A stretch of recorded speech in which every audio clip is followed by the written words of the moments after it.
Welcome in. Thank you for joining us this afternoon here on Live Impact News on WCNC Plus. I'm Nick Sturdivant. Across from me, we're united, and it feels so good. Carlene Bragg is back. Well, you've been back. You know, but back this afternoon. Yeah. Also, Julie K is here. Hi, Julie. Hey. We'll get to Julie in a minute, but Yes. Carlene is back from Hi, vacation. A lot happening on vacation. A lot in a good way happening Yes. on vacation. Glad to have you back. I'm glad to be back. Now, Thank y'all. let's- Missed you. We missed you. Stop it. I missed y'all too. Any souvenirs? Oh, of course. Oh, okay. I can peel the curtain back because I Okay. did post about it. I went to Okay. Disney World, everybody. Okay. I'm that Nice. person who went to Disney World in Christmas time. As you and should. As you should. Yeah. Ornaments, sweatshirt. Oh, of course, it's merch for a girl who loves to shop. Yeah. Disney. I Yep, consider yep. myself. I held back because I could have. Oh, gone. yeah. I could have did some damage. But it's about the experience. Oh yeah. Loved it. Oh, yeah. Well, okay. We're going to hear more about this Yes. trip a little later, I promise. All right. So let's get to it. We got to put Carlene right to work. We want to get to some news. So, update in Phoenix, Arizona. So this is from 12 News out there in Phoenix. With the our chopper content that's partners flying there. overhead. I And so we're gonna see believe what this is their coverage move from is. Yes. earlier. I'm just going to lower the volume there. Yes. All right. So here's what we have. So a hiker who has been stuck on top of Camelback Mountain in Phoenix since around 8 p.m. on Tuesday has been rescued safely. This is video Yep. of that rescue. Hoisted away. Hoisted away. Sky 12 footage shows the moment the hiker was rescued. You're watching that from moments ago. Again, around 8:15 p.m., technical crews were called to report of a hiker stuck on the top of the mountain. Fire crews responded to Echo Canyon Trail, but it had to delay their rescue efforts due to no visibility. Yeah. And luckily, that hiker, he was there overnight. Crews were able to get the hiker food, a phone, and water. So they were able to communicate with the hiker. But luckily, he is safe. You see, that is... Isn't that wild? Ooh, that rescue being hoisted and with the helicopter. This is actually our second rescue here on Live Impact News. You remember the first one was at the worker on the light, the big That's light at the right. minor league baseball And stadium. it was at Phoenix too. That was in Phoenix. Yeah, that as was well. in Phoenix. Yeah. So, and we've seen these rescues happen in real time on Live Impact Yeah. News. Very daunting stuff. Also, it's important for you to stick here on WCNC Plus Live Impact News because we give you this real We time. update you. This happened when we Yeah. were off the air, and we want to let people know everything's safe. Everyone's good. So really good update there. That hiker now safe there. And then if any more updates come, we'll be sure to update you here on WCNC Plus. All right, let's move on. We want to get to this story. It's been a big story, a big talker here in our area. I want to say for the better part of a week, but actually longer than that.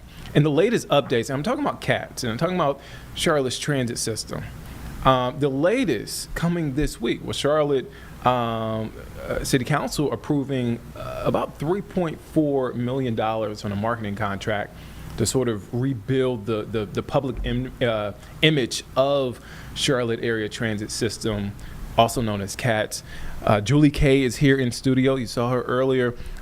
Julie, you've been following this story, and we've gotten responses from everywhere Yeah. regarding this. What are you hearing? So this is something that kind of blew up after Monday night's meeting where this was approved. So it's $3.4 million, as you mentioned, for a PR campaign related to CATS. Now, I was there at the meeting and I had the agenda with me. It doesn't really go into detail about what that looks like in the agenda, but this is one of many multi-year contracts related to CATS operating budget that was approved in their consent agenda, which for those of you who don't go to every city council meeting, that just means that they had previously talked about it and they approved it kind of in one big motion. The only discussion that was had about it in that case was about how this is going to become the business of the MPTA. Yeah. So City Council's approving this, but really the people that's going to handle this operating budget and this campaign is going to be this newly approved transit authority that is mostly set up. We're still waiting for a couple more appointments from some of the townships, also from the governor, of people that are going to be in charge of how we spend our money in relation to public transit, especially after the sales tax tax increase was passed. So this is going to be a continuing discussion, and we don't know what this PR campaign is going to look like yet.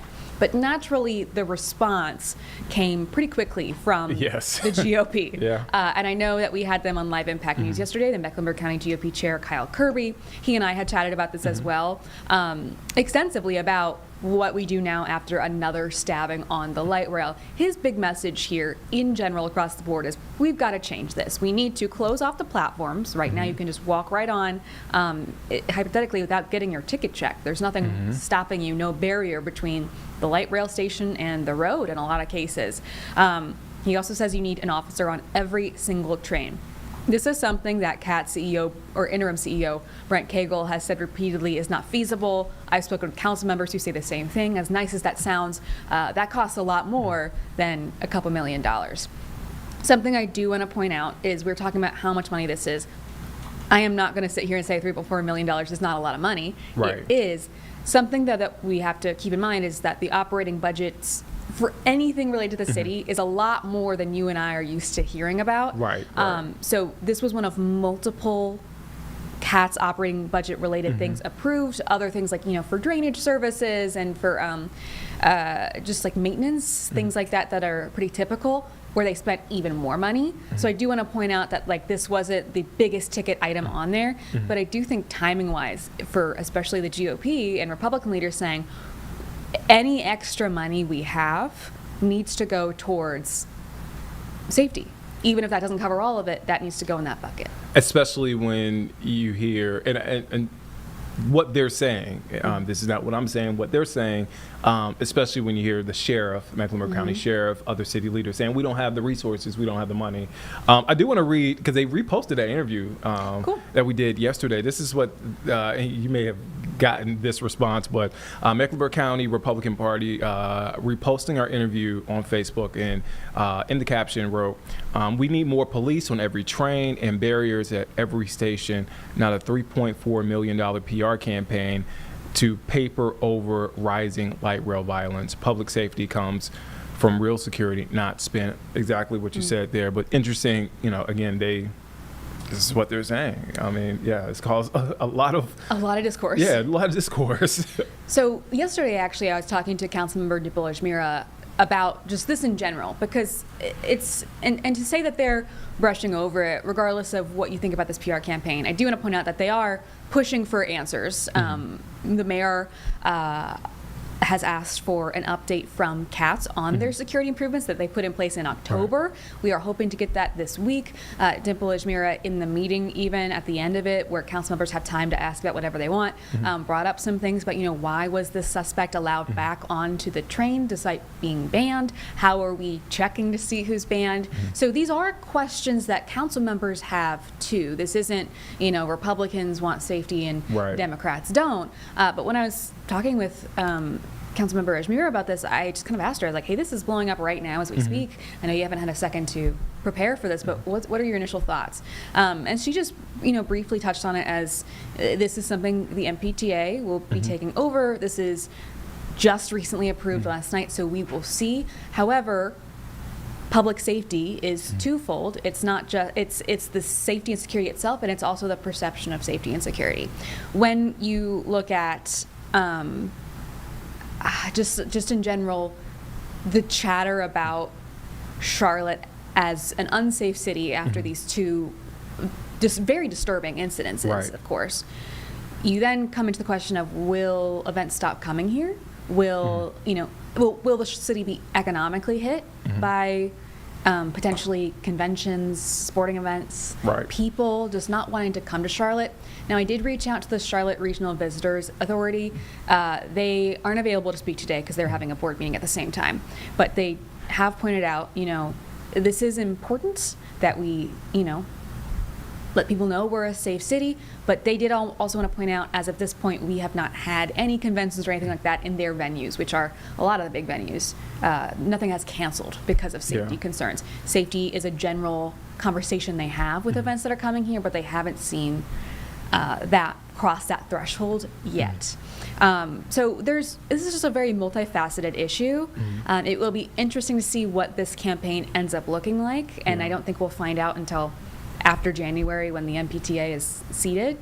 But yeah, definitely two different ways to approach this for sure. Yeah, I mean, again, you have the political reaction, and you have the everyday, as I call it, everyday folk reaction. People who live here in our community who are just they have questions, and as you mentioned, this is a story that will continue to evolve. Yeah. So, go ahead. I didn't mean to cut you off. Oh, no, Yeah. you're good. I just like even the things that Kyle Kirby is asking Yeah. for are things that Mayor Lyles told our Ben Thompson yesterday that she's open to exploring, like Yeah. closing off the platforms, especially we're talking about building the Red Line, which would be a bunch of new platforms. I don't know if, and she doesn't know if they'll be able to retroactively go back and redo the Blue Line. But these are, as you said, conversations that are ongoing. It Yeah. is not ending here. I'll be back here. Yeah. We look forward to it. Julie, when can folks catch your story this evening? Every show, 4, 5, and 6. I thought so, but I was like, let me make sure. Just in case you miss it in the other two. All right, Julie, thank you for your time. Let's take a quick break. We'll be back here in just 2 minutes here on Live Impact News on WCNC Plus.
Welcome back here on Live Impact News on WCNC Plus. I'm Nick Sturdivant. Carlene's also here in studio. So we mentioned it earlier, our interview with Charlotte Mayor Vi Lyles.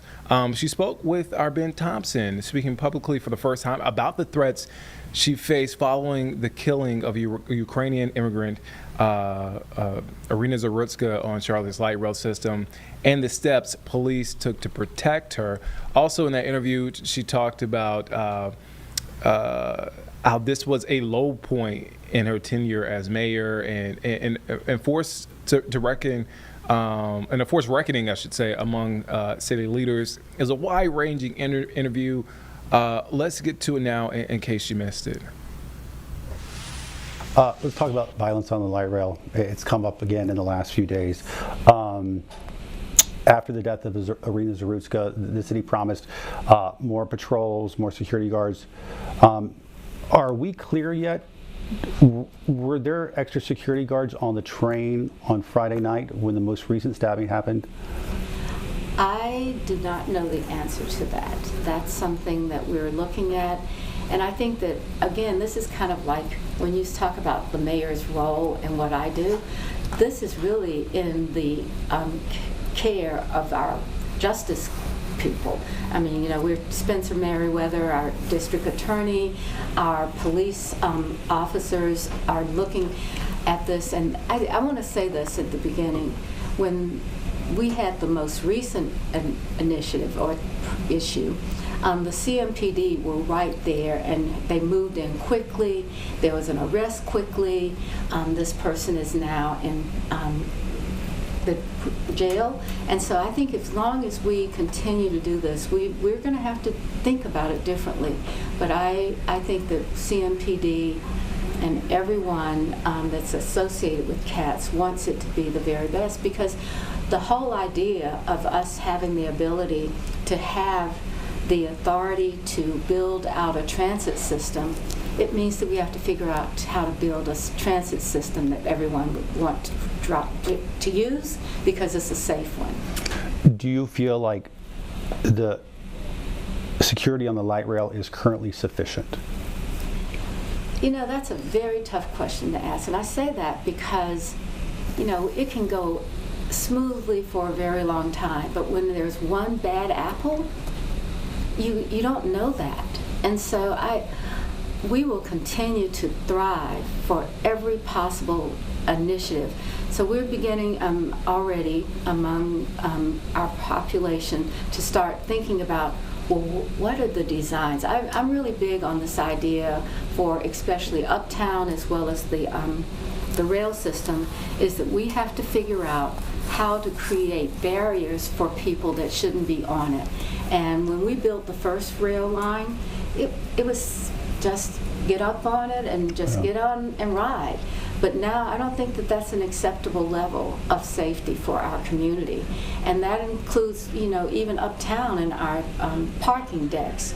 We've built beautiful parking decks and people came in to and from work, but they don't feel safe right now. And so what do we have to do?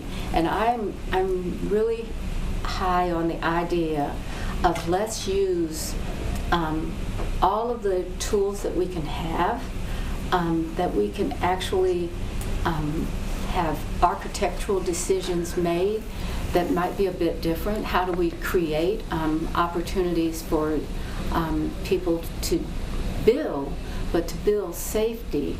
I don't think many of us thought about you build a house and you just have a house. It sounds like to me you're talking about sort of the difference between, I think, what they call open and closed platforms. In places like New York City or Washington, D.C., you have to go through a turnstile. You have to pay just to get on the platform. Here, it's a much more open system. People can come and go. And is that what you're talking about? We need to revisit? Exactly. We need to revisit. If we're going to build new transit lines, and we are going to build one because we've committed that to the northern towns, we're going to have to build one that is already planned as a safe space to be. Would that include retrofitting blue line stations too? I don't know if we'll be able to do that, but we really are diving deeply into that conversation, and there will be some kind of assessment there. The local GOP said that there should be closed platforms, but also that there should be a security guard on every train.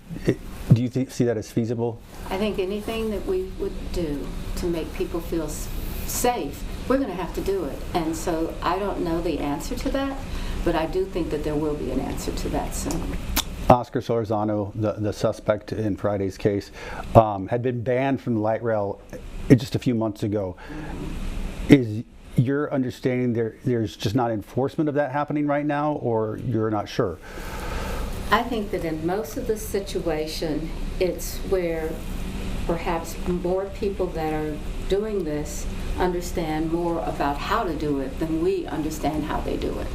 And so that's where I think that we are going to have, again, differences that we have to make, and we need to do it quickly so that when someone that thinks that they've got a plan, that plan is not going to work for it.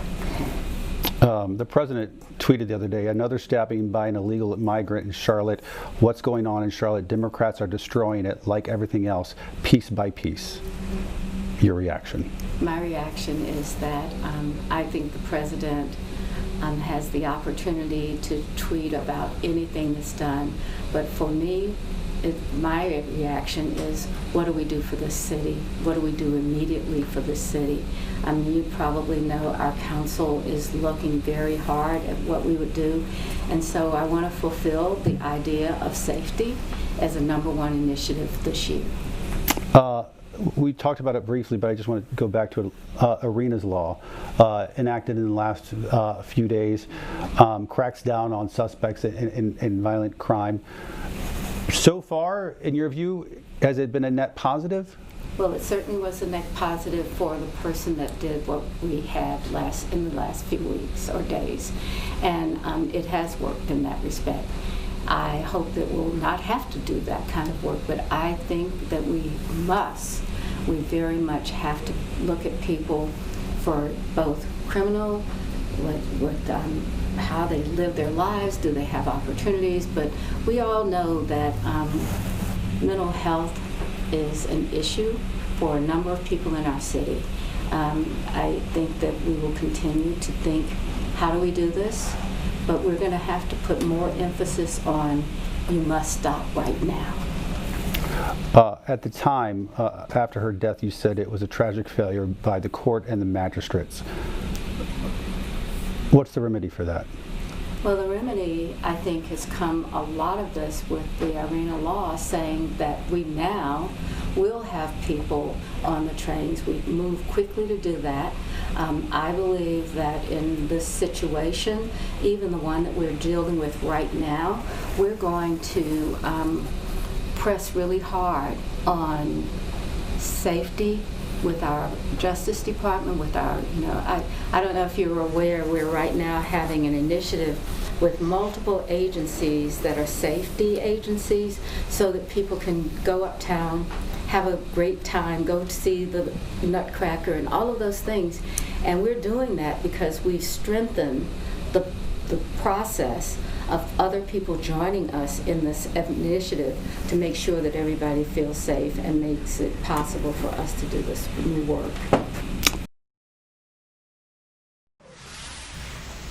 All right, so that is that full interview with Mayor Vi Lyles. You catch it right now on our digital platforms, YouTube, our website, WCNC.com, also our mobile app, WCNC Charlotte mobile app, for that interview. Check it out in case you missed it. Let's take a quick break. We'll be back here in just 2 minutes here on Live Impact News on WCNC Plus.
Welcome back here on Live Impact News on WCNT Plus. I'm Nick Sturdivant. All right, so we have a guest here in studio. I guess that, look, we finally made it happen. And I'm glad we got him in, but I want to set it up first. It's a nonprofit focused on promoting brain injury and concussion awareness to not only our local community, not only in North Carolina, not only in South Carolina, but you're talking about our global community. Yes. Protect your skull health and safety.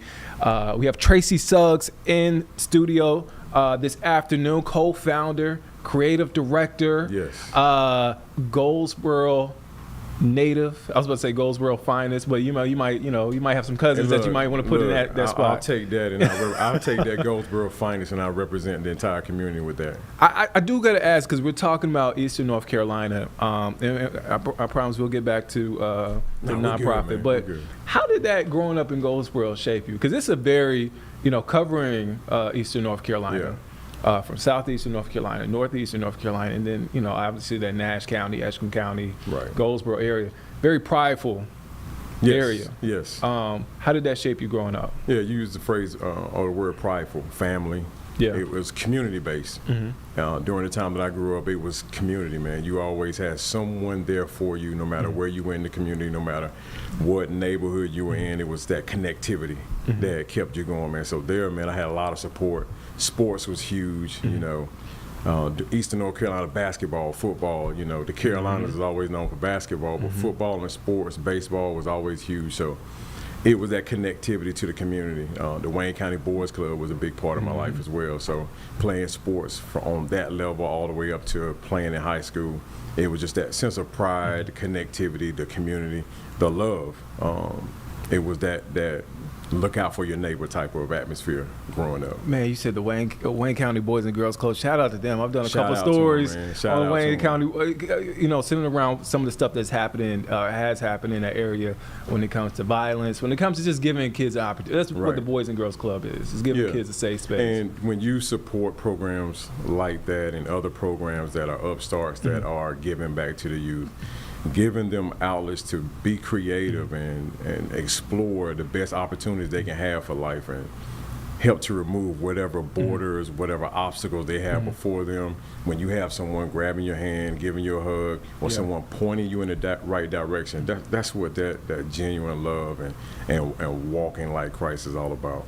Man, you played football, man. You were pretty good at football. Fayetteville State. Yeah, man. I would say I did the needful. I was a hustler, man. I was hard nosed. I was quick on my feet, but also I was determined. I wasn't the greatest athlete. I know we all have our stories. Yeah. Where you can talk about it now and you make it sound a little bit better than it Put some really sauce was. on it. Put some sauce on it.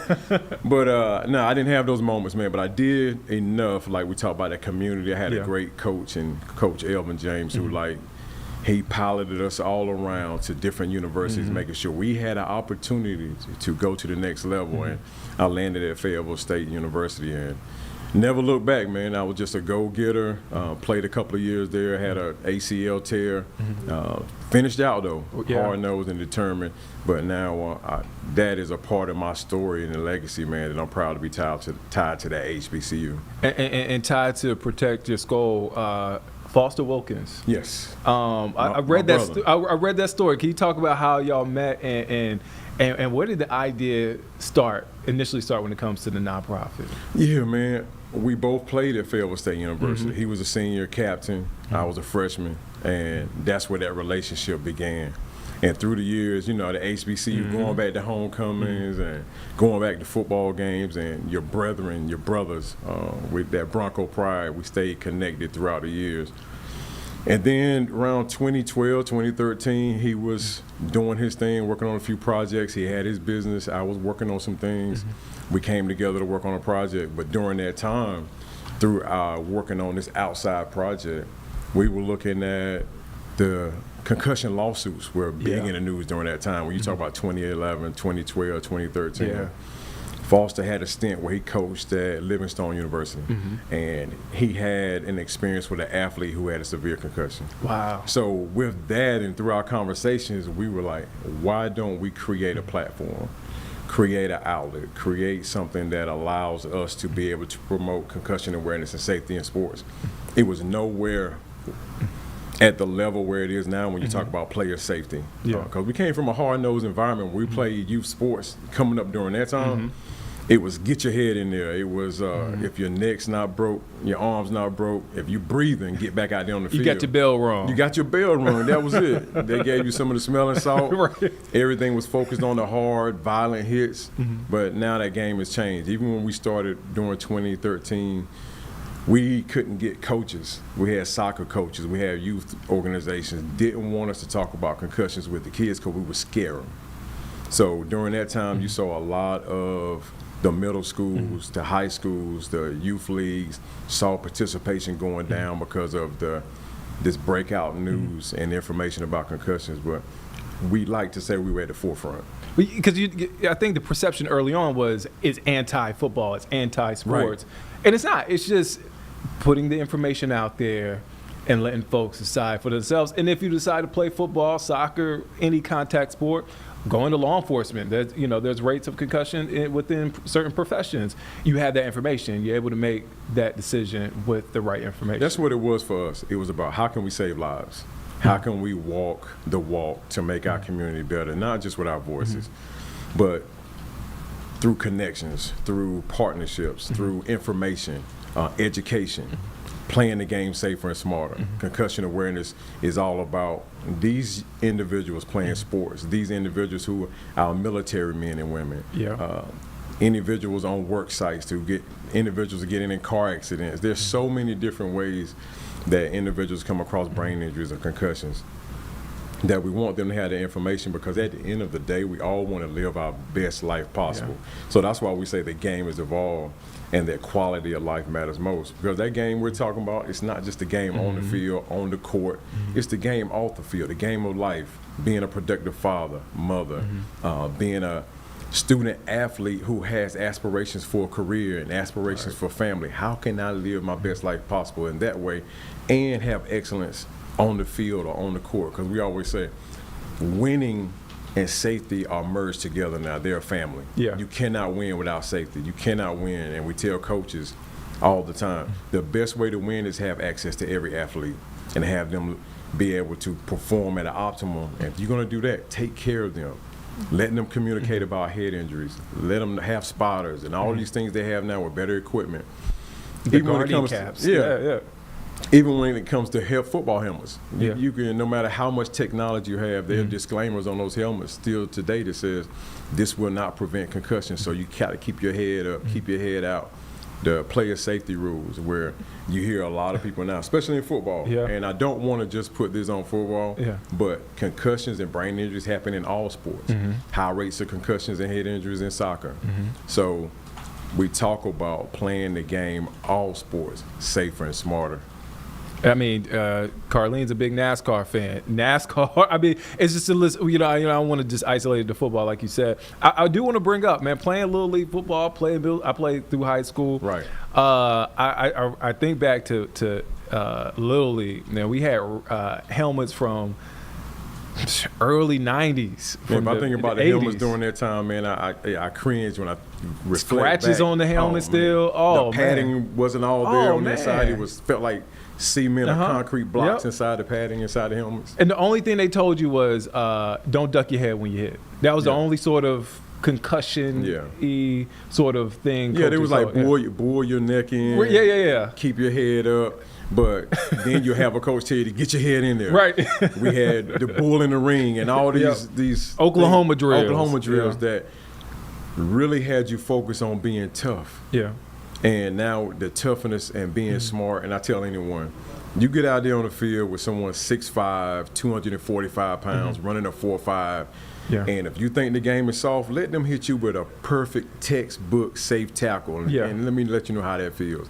And the game is not soft, but we want to focus on player safety, even where they heading the ball in soccer, where they up the age to help youth Because at that early age, your brain is developing so much at Yeah. that early age, and with all the information, with anything in life, once we have more information, we know how to move forward in a better way.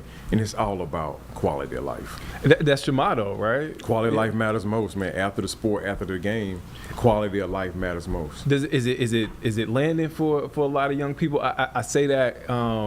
I think it lands, but I want to hear your response. Like my nephew, he's 15. He plays for Somerville High School. Right. He's big. I gotta show you, he's a big boy. He can play, but I think he gets it after football. I mean, he plays edge rusher, outside linebacker. I think he gets it. But the kids that you come across, do they get it? Like the quality of life aspect? I know they're thinking about NIL. They're thinking about going to the league. I mean, I think now it's not even more going to the league. It's going to college and getting in an NIL. Right. Is it landing for young people? It's landing, but I'm gonna tell you this: you have to look at it the way we approach it, and the way I like to approach it is like with anything in life that you're talking to a young person. It doesn't have to be sports. Yeah. It doesn't have to be about quality of life matters most from that standpoint. Yeah. Anything that we're guiding them, being in the right situations with the right crowd, not putting yourself in situations that are going to be detrimental Right. to you in the community, harmful situations in life. If we talk about drugs and alcohol, all those things fall into the same category. If you're guiding someone and they're young, and we all had to go through our own youth experiences. So yes, I feel it's landing, but the more we continue to put it on platforms, the more we continue to voice it, the more that they see it, that mental health is so important, which is huge for us as well. And that's a direct relationship with concussion and brain injury awareness. When you have mental health and all the issues that we see today, it's landing because now you see it more than ever. And like I said, I'm so excited that we were on the forefront because you didn't hear a lot of playing the game safer and smarter. Right.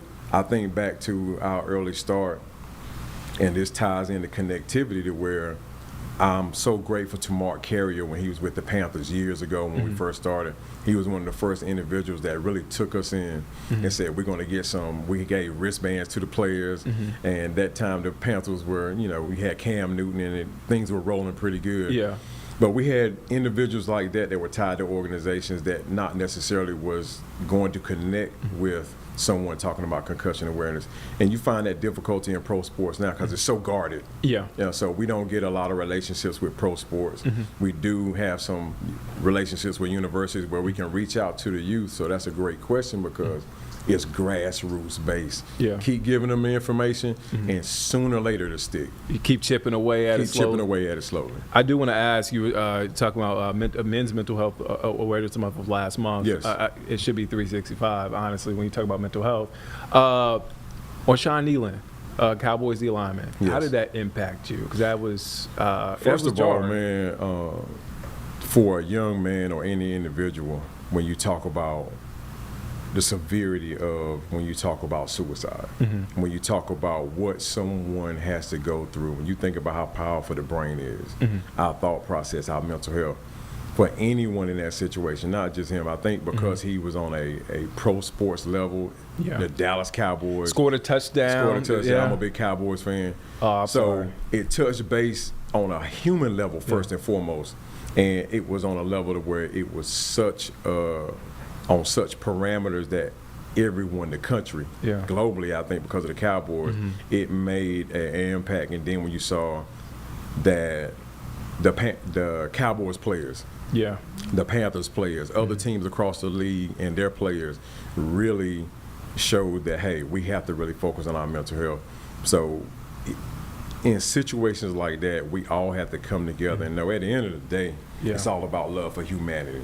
Once we connect to the human tissue of things, the human side of who we are as individuals, that opens the door for everything else we're trying to achieve as a community.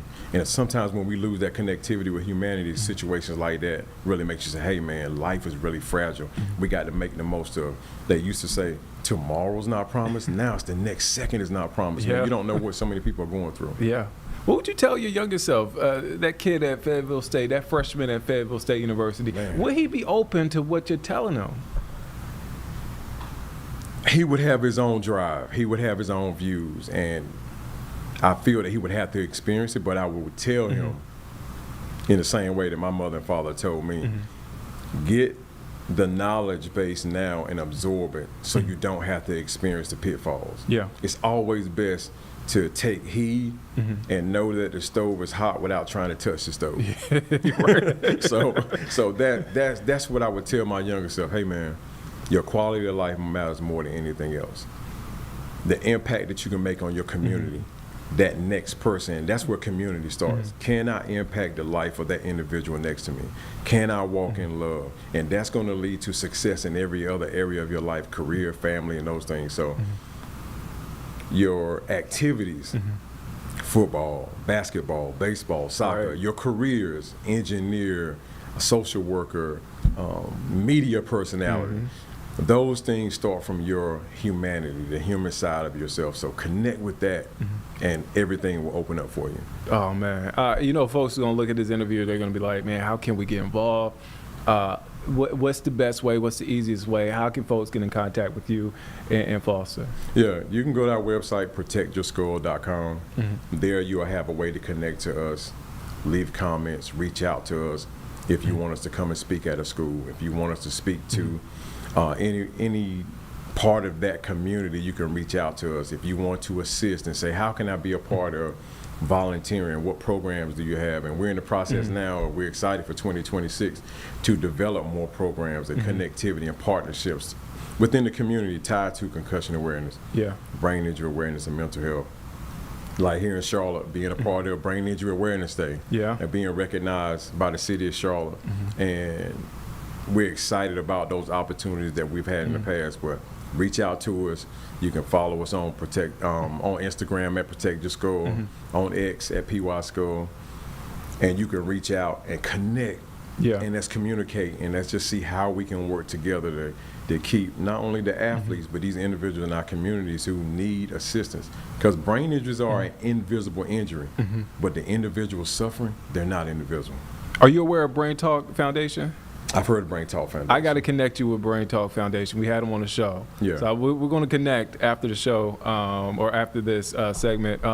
Tracy, man, thank you for your time, man. thank You you guys are guys. doing incredible work. Yes. Feel free to come back. Yeah. Come back to the neighborhood, Oh, man. Don't be a stranger. It's a great neighborhood. I love the neighborhood, man. You know, it's a welcoming neighborhood. It's beautiful in here. Yeah, we continue to grow and put signs up and everything. So, you know, we got to do a little landscaping, but, you know, it's all good. But the best thing about it, with all this that's going on, is just the sense I get from you guys and Yeah. talking with you now, man. You have a great spirit. You're planting seeds Appreciate in it. the right way, and that allows this platform to continue to grow and the platforms that we're on. Because, man, what you're doing in the community, the biggest thing we can have is being able to have a voice. Yeah. And young people want to be heard. We want to be heard. And when we do that and when we hear each other, we can say, okay, Yeah. grab my hand, I'm going to grab your hand, and we're going to walk this journey together. And that's what we're doing. And look, and one of the most rewarding things for me, especially with this platform, I get to bring on nonprofits. I get to bring on people in the community. Right. They get to talk. We get to talk for 20, 30 minutes, however long. We don't put a Yeah. time limit on it. Yeah. Let's talk. Let's have a conversation. Everybody's got a story to tell. Everybody's family. Everybody's family. Everybody's got a story to tell. And that story can inspire greatness in everybody who gets a chance to listen to it. And that's what I love doing, inspiring people to be the best that you can possibly be in every area of your life, man, and being connected to God and walking that journey with Him. Yes, sir. And it opens doors. Man, Tracy Suggs, incredible, man. Check it out. Protect Your Skull Health and Safety. Again, that website, protectyourskull.com. Check them out. Yes. Let's take a quick break. We'll be back here in just 2 minutes here on Live Impact News on WCNC Plus.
All right, welcome back here on Live Impact News on WCNC Plus. Let's get a check of the forecast. Another chilly day outside, tad bit warmer. Let's check in our full forecast.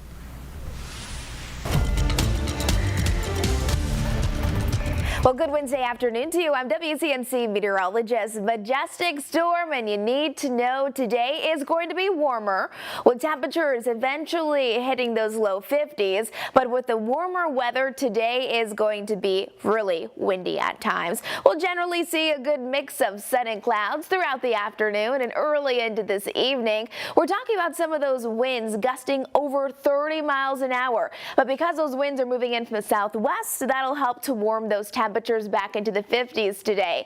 Thursday and Friday, it's going to be quiet. We'll head back into the upper 40s for our temperatures. And then this weekend, do you have plans? If you have plans on Saturday, temperatures, we're cranking them up. We'll be back into the 60s. Hourly forecast for the rest of the day today. So notice our daytime highs. Again, we suspect that we'll hit those low 50s with partly sunny skies. However, because of the winds, it is still going to make it feel like we're actually into those 40s. Today, a big part of our forecast will be the winds for everyone. So it's going to be one of those days where you need to batten down the hatches. If you have any beautiful Christmas decorations outside, make sure everything is secure. Southwesterly winds 15 to 25 miles an hour, with some of those winds reaching around 30 to 35 miles an hour. This is how the day plays out. This is specifically looking at the wind here in Charlotte. So again, becoming the strongest as we're heading into those early afternoon hours, and then eventually starting to dip down. Another part of the story is that we're forecasting the potential of seeing some snow late tonight and into early tomorrow morning. From areas like Blowing Rock and Boone, 1 to 3 inches of snow is on the way. Higher up in elevation, we could even see about 3 to 5 inches for those higher elevations in the mountains. So the National Weather Service went ahead and issued this winter weather advisory. Again, Ashe, Watauga, Avery counties, you will be under that tonight and into Thursday morning. So tomorrow morning, some of those roads could be a bit snow covered. It's also going to be windy, so limiting down visibility at times is going to be a little difficult, especially if you're going to be out and about traveling. Let's walk you through our futurecast. Here it's about 4 o'clock this afternoon. Quiet across Charlotte. Could start to see a little bit of high elevation mountain snow, but I think things really start to ramp up around 7, 8 o'clock tonight. Again, for the mountains, that is mountain snow. And remember, it's not just the snow, it's the wind making it feel even colder outside, but that wind is going to be blowing all over the place, really reducing down visibility as well. As far as that snow goes, remember that's mainly going to stay up towards the higher elevations. We don't suspect any low-lying problems. Definitely not seeing anything right along I-40 or south of that, but it could even extend out towards Bryson City and Maggie Valley. Look at these temperatures though over the next 5 days, 40s and 50s, and then Saturday 60 degrees, and we are preparing you for Monday, 38 degrees for our high. That is going to be a blast of cold air, not just for our high temperatures, but even for our low temperatures, dipping down into the teens and 20s. That's going to be early in the morning on Monday. Here's our Jerry Hunt Supercenter 7-day forecast. Again, partly sunny skies today, a high of 53. Remember, we should be at about 56, so a little bit below it, but we'll take some 50-degree temperatures. It's been quite chilly. Overnight lows tonight dip down just above freezing. Thursday, though, overall, those winds quiet down. The sun is going to be out. It's going to be a beautiful day. Remember, quiet and just 40s for Thursday and Friday. Saturday, maybe you're packing up the family and you're doing something fun, maybe a Christmas festivity, and you're heading out. Saturday afternoon, 60s for a high, and then getting bitterly cold as we're heading towards Monday. Hope you have a great day. Get outside and enjoy the nice weather while we have it.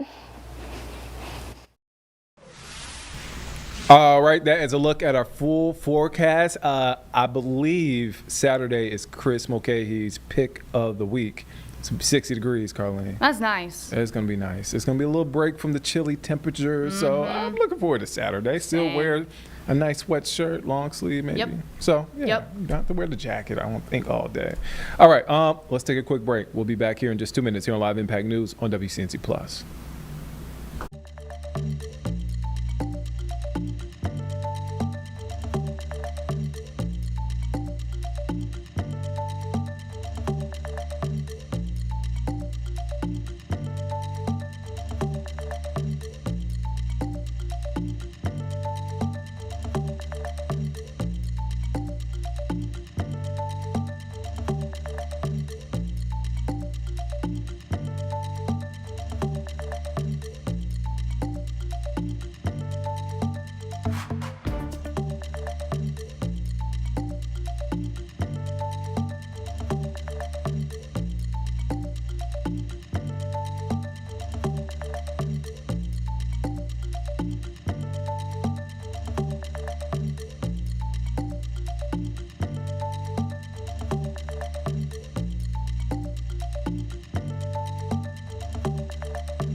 Welcome back here on Live Impact News on WCNC Plus. I'm Nick Sertivant. So today, North Carolina Governor Josh Stein made an announcement canceling Medicaid reimbursement rate reductions he initiated 2 months ago, a decision that protects short-term access to care for vulnerable patients, while a political fight with Republican legislators to enact additional funding is resolved. That's according to WRAL News, our content partners there. But we heard from Governor Stein today. Let's take a listen in.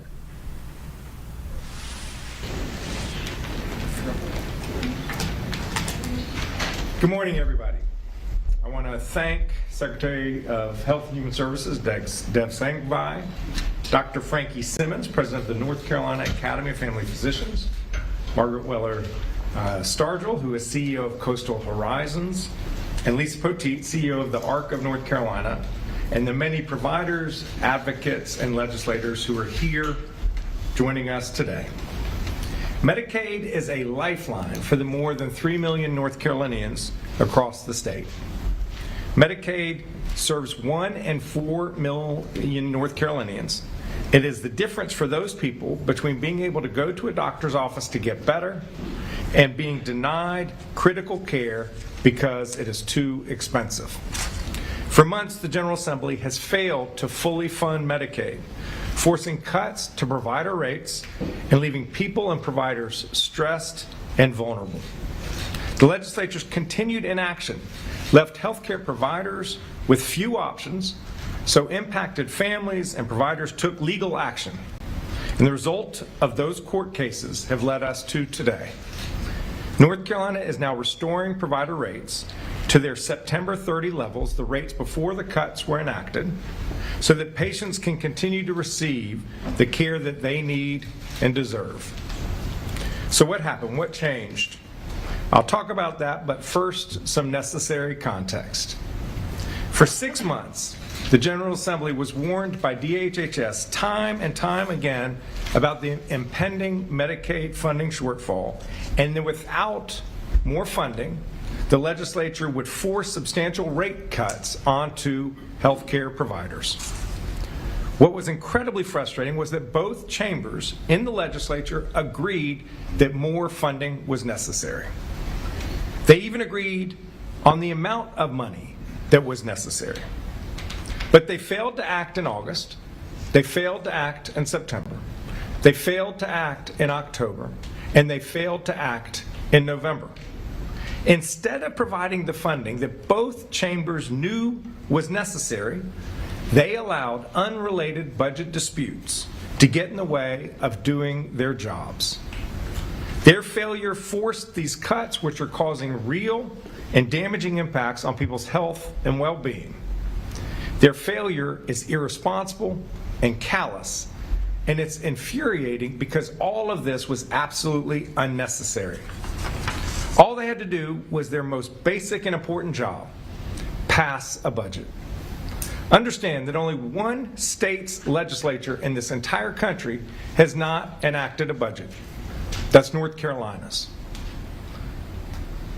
Just as the General Assembly's failure to act forced not only DHHS's hands on rates, it forced patients and providers. A number of them have taken legal action to protect patients. In the first 2 cases, courts have ruled for the patients. 3 more cases have already been filed, with even more waiting in the wings. DHHS can read the writing on the wall. So the department is restoring all provider rates to where they were on September 30th before the cuts took place. That's what's changed. Here's what has not changed. Medicaid still does not have enough money to get through the rest of the budget year. And that is even clearer now that we're nearly 6 months into this fiscal year and we can see how Medicaid spending is actually tracking.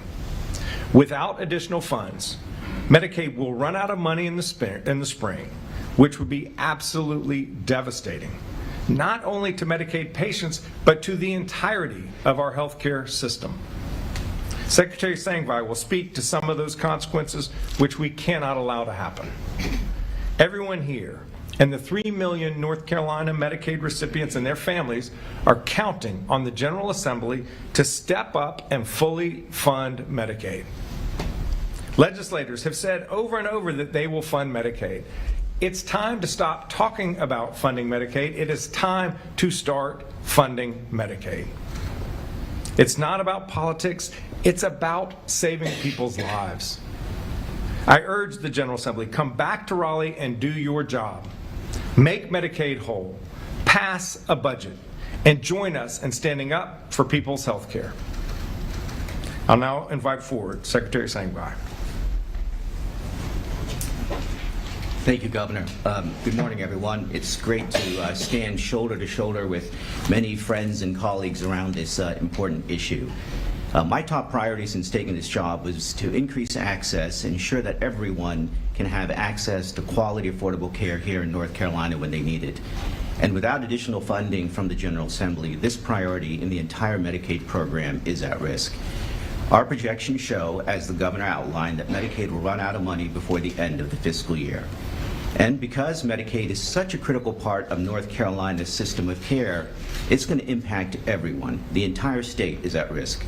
Without full funding, vulnerable North Carolinians, children, seniors, veterans, people with disabilities could lose access to care that they rely on.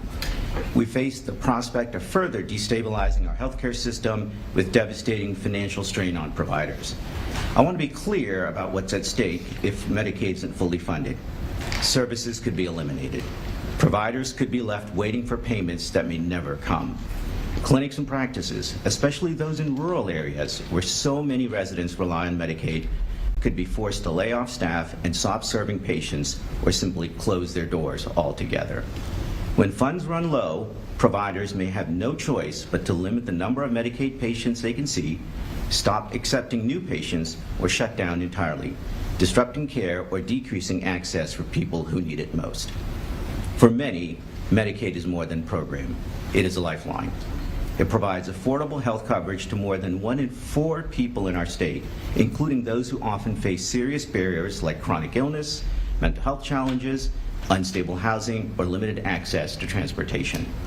Cutting off access to care means halting access to doctors, behavioral health services, and prescription drugs for more than 3 million people, older adults, people with disabilities, and hardworking North Carolinians. Rural communities will be hit the hardest if Medicaid funding is not restored. In several rural counties, more than half of the population is covered by Medicaid. And the consequences go beyond health care. Medicaid contributes more than $30 billion to the North Carolina economy. It helps keep rural hospitals open and strengthens the financial stability of providers across the state. North Carolina has worked hard for years to build a fiscally responsible, high-performing Medicaid program, one that is the envy of every state in the nation. And everyone agrees that more funding is needed to keep it whole. There is simply no debate on that issue. Underfunding this program can have serious consequences and put at risk many people in North Carolina. Right now, we need the General Assembly to fund Medicaid in the best interest of our state's health. Let's do what's right and ensure that Medicaid continues to support the health and well-being of everyone in North Carolina.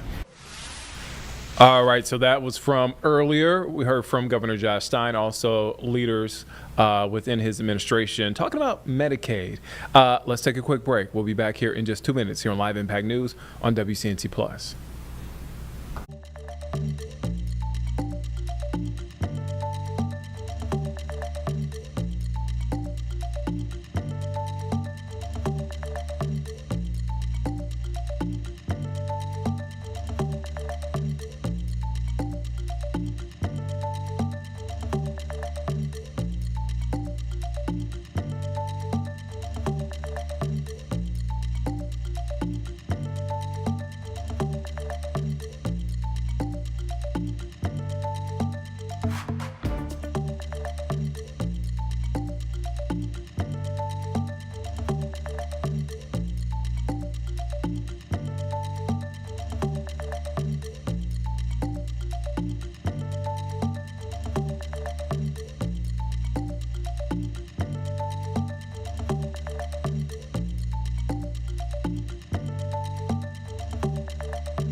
Welcome back here on Live Impact News on WCNC Plus. I'm Nick Sturtevant. So we have our eye on a press conference that is set to start at 2 o'clock. The Federal Reserve set to cut interest rates for the third time this year, also giving us a forecast of 2026. So we're set to hear from Fed Chair Jerome Powell in about 25 minutes or so. Again, we're keeping an eye there on the Federal Reserve's rate decision coming up at the top of the hour.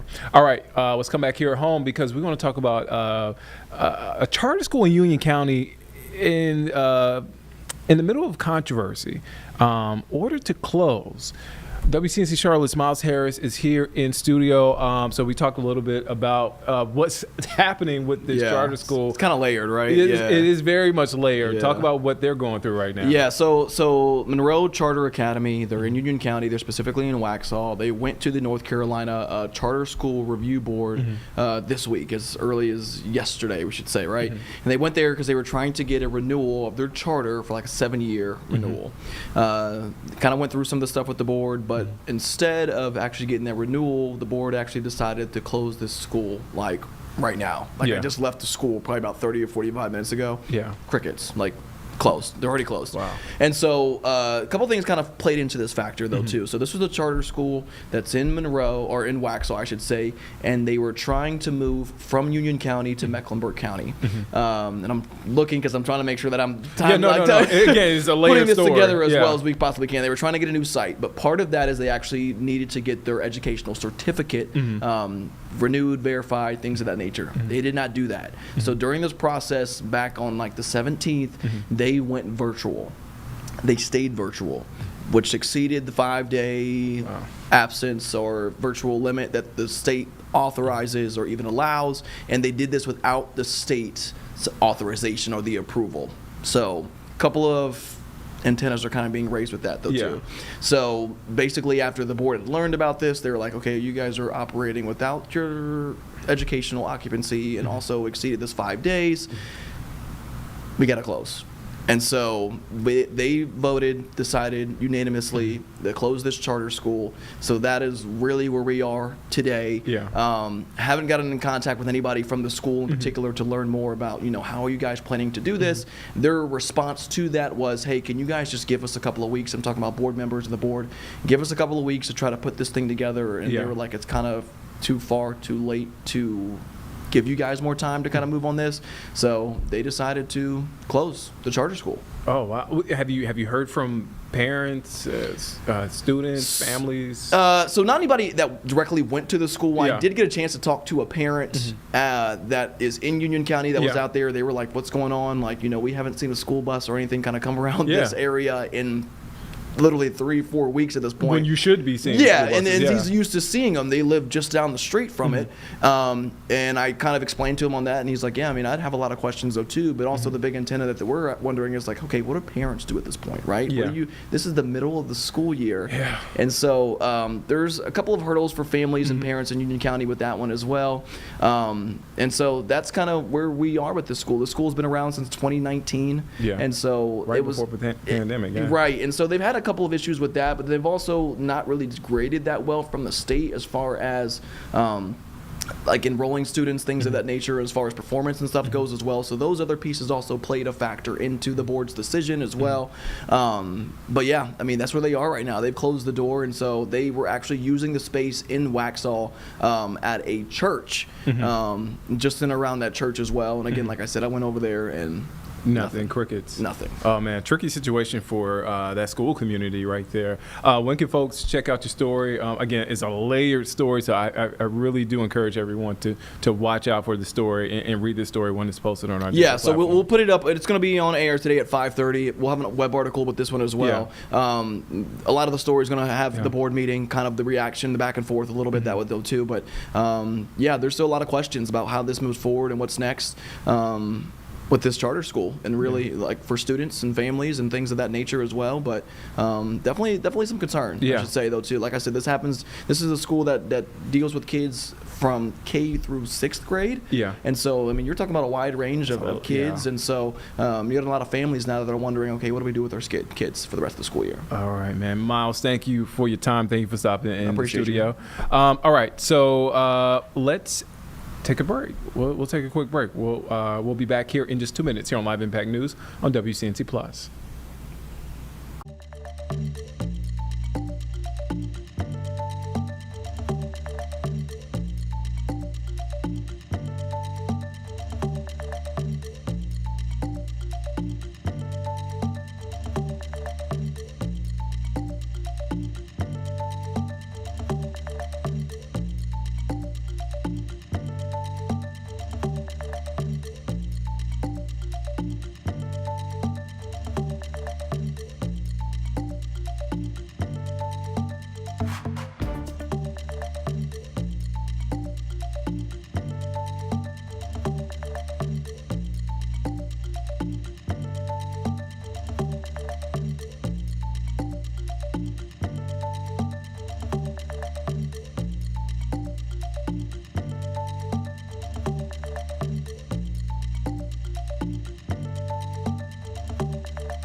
Welcome back here on Live Impact News on WCNC Plus. I'm Nick Sturdivant. So it has been a big year for Johnson C. Smith University, their football team. So this season, let me list it off. First 6-0 start in decades. Also, they won the CIAA championship not too long ago, also earning a playoff berth. They were honored recently at Charlotte City Council. In case you missed it, let's take a listen to it.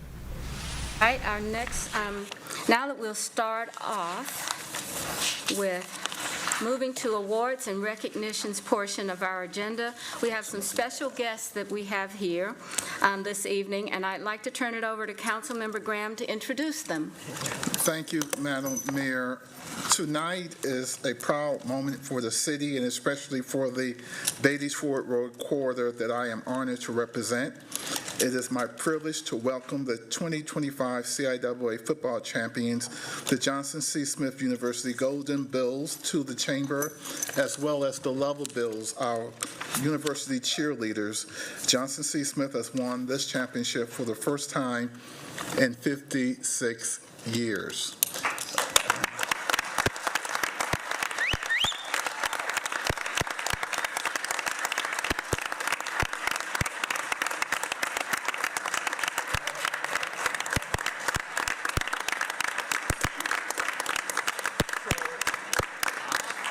For me, this moment is personable. My wife, Kim, and I are both graduates of Johnson C. Smith University, and I have the honor of serving on the university board of visitors. So when the Golden Bulls brought home the championship, it lifted not just the university, but an entire community. The team didn't just win, they made history. CIAA champions defeated the two-time defending champions, Virginia Union. The score of that game was 45-21. Their first championship appearance since 1972, a national ranking of 11th in the country in Division II, their first national playoff appearance in school history, and the most wins in school history, 10 victories, multiple All-CIAA players, and several pro prospects. And the stat that really means the most to a lot of people on the university is the GPA, a collective team GPA of 3.16 or 3.2.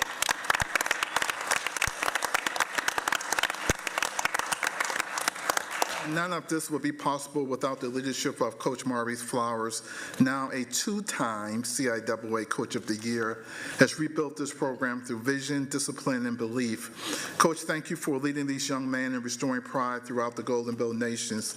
Sports have a unique power. They bring communities together. When Johnson C. Smith won, you can feel the joy across Charlotte through alumni celebrated, students celebrated, neighborhoods celebrated. Victories like this remind us that unity is one of the greatest strengths, and this championship reinforces something I've said often. Beatties Ford Road is full of promise, full of progress, and full of hope.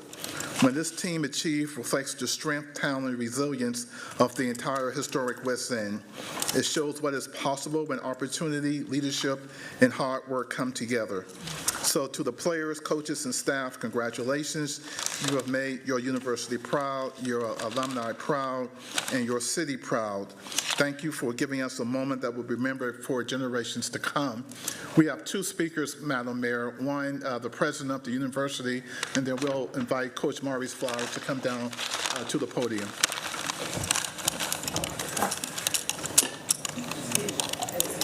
Yeah. You roll the video, please.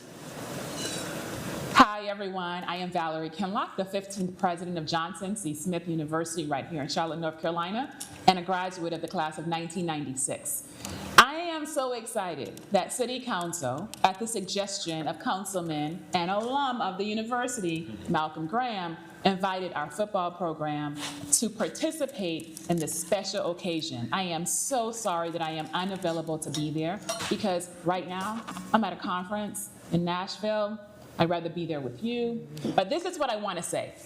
We are the 2025 CIAA football champions, and we have the two-time Coach of the Year, last year and this year, Maurice Flowers. I am thrilled for so many different reasons because it's not just about football. It's not just about an athletic program. It is about building the type of culture and climate where our young people can survive and thrive, where they can be nurtured, where they can see success, work towards success, and be successful themselves. So I want to thank Maurice Flowers, our head football coach, and someone who graduated from this university as well. I want to thank Athletic Director Denisha Hendricks. I want to thank all the members of City Council, including Malcolm Graham, and our mayor, Mayor Vi Laus. Most importantly, I want to thank our students. Because in this new era of excellence at JCSU, our students are helping to lead the way. Our students are on the football field engaging in powerful athletic competition, but they're in the classroom with a high GPA for the entire team, over a 3.1. How could I not love that? So listen, as you know, we are the CIAA champions. And I've got to put my hat on to the side as I wait for my ring because of this. We are building a culture, a climate. We are building an entire community of people dedicated to what we're doing here at JCSU. And it starts within and on our campus. I could not be more excited to have Coach Flowers, our athletic director. I am excited by this opportunity. I want to thank you for having us. And from me to you, CIAA champions. So go Golden Bows. I'll see you when I get back. Take care.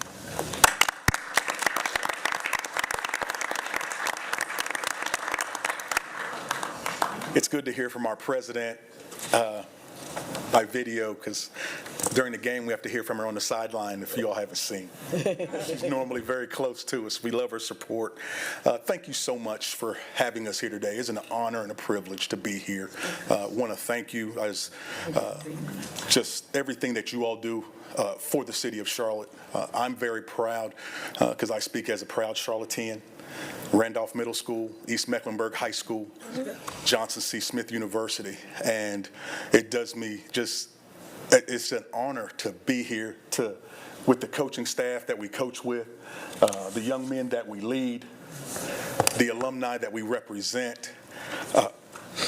When we bring young men and families on campus, we get to the football stadium and we say, there's your future.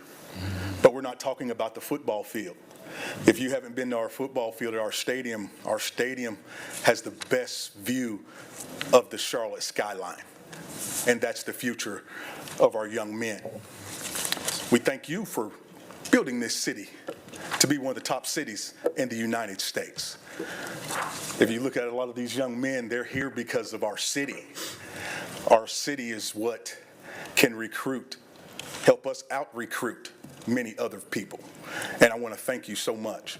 Special thanks to Councilman Mitchell, Councilman Graham, for what you did earlier in the year and what you continue to do in support of our young men and our university. I want to say thank you so much, Mayor, for the MREI. You look no further than our football program at the benefits, and we thank you. Thank you for your support. I want to thank, again, our young men, because this opportunity to come here and be in front of you. I know it's going to be motivation to them because we do have some young men that are pursuing some of the same careers that you all are leading right now. And I'll use that as a plug for them. These young men get up early. We practice at 6:30 to 8:30, so getting to work on time won't be a problem for these young men.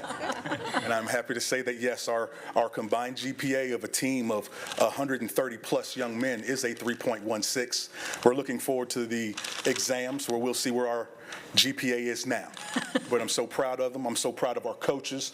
And again, it's such a privilege to be the head coach of JCSU, to make history, not just for our university, but for our city. Thank you so much, and go Golden Bulls.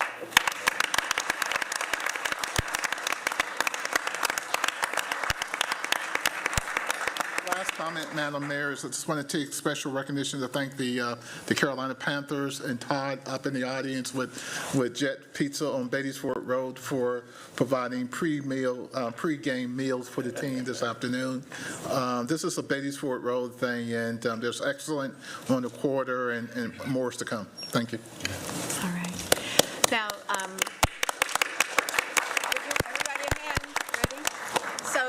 now I know that you have a choice of staying here and watching us do things, or you might want to go someplace that's much more fun.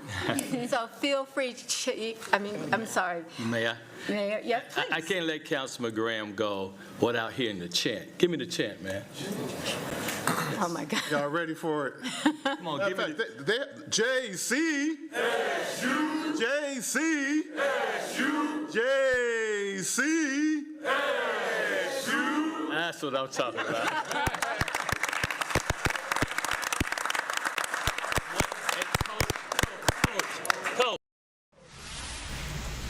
All right, so that's the JCSU football team being honored there. Shout out to that team. All right, let's take a quick break. We'll be back here in just 2 minutes here on Live Impact News on WCNC Plus.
Welcome back here on Live Impact News on WCNC Plus. I'm Nick Sturdivant. All right.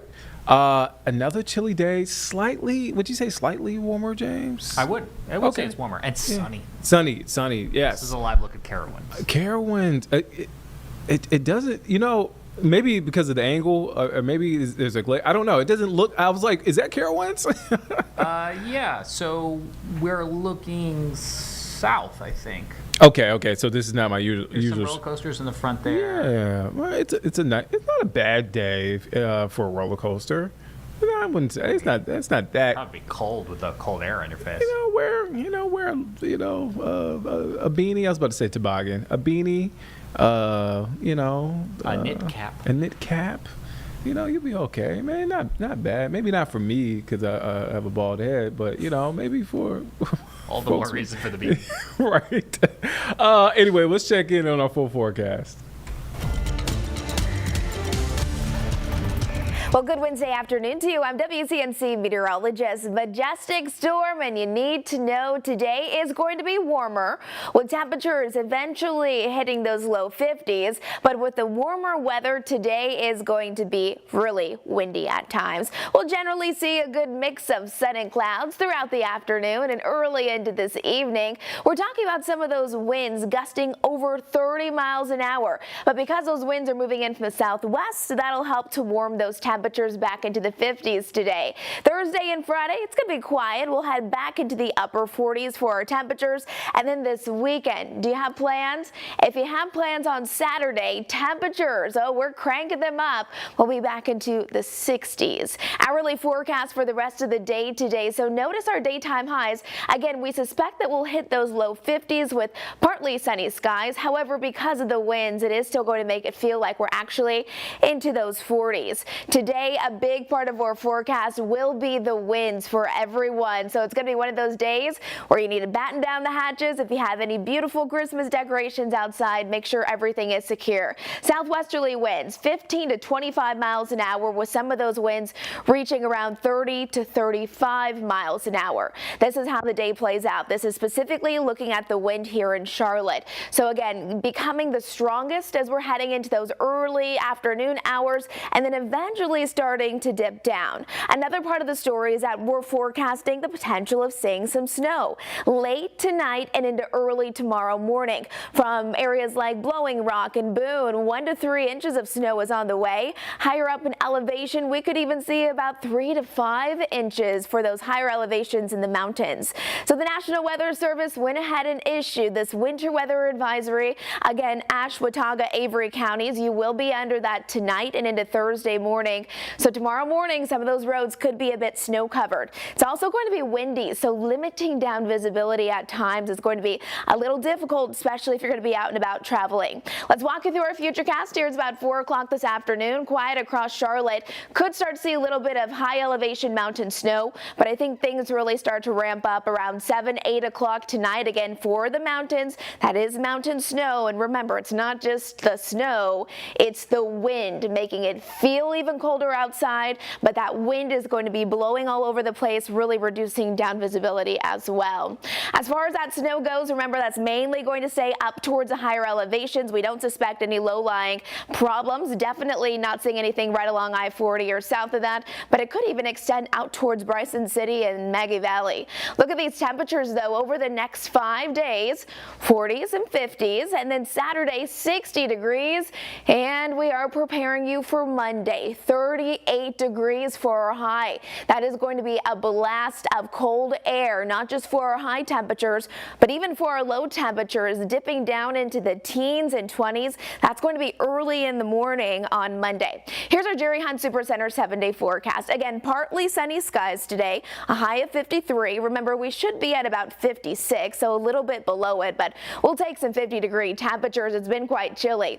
Overnight lows tonight dip down just above freezing. Thursday, though, overall, those winds quiet down. The sun is going to be out. It's going to be a beautiful day. Remember, quiet and just 40s for Thursday and Friday. Saturday, maybe you're packing up the family and you're doing something fun, maybe a Christmas festivity, and you're heading out. Saturday afternoon, 60s for a high, and then getting bitterly cold as we're heading towards Monday. Hope you have a great day. Get outside and enjoy the nice weather while we have it. All right, so let's stay here at home. So we want to talk about a organization based in North Charlotte. They offer a wide range of services from education programs, healthcare, behavioral therapy, upward mobility, all types of services. I mean, they're doing their annual event, and they're specifically this year reaching out to folks impacted by the Border Patrol operations. We have Bria Smith here. The organization I'm talking about, Camino. You got a chance to talk with them. So again, and you just told us, this is an annual event that they do, right? Right.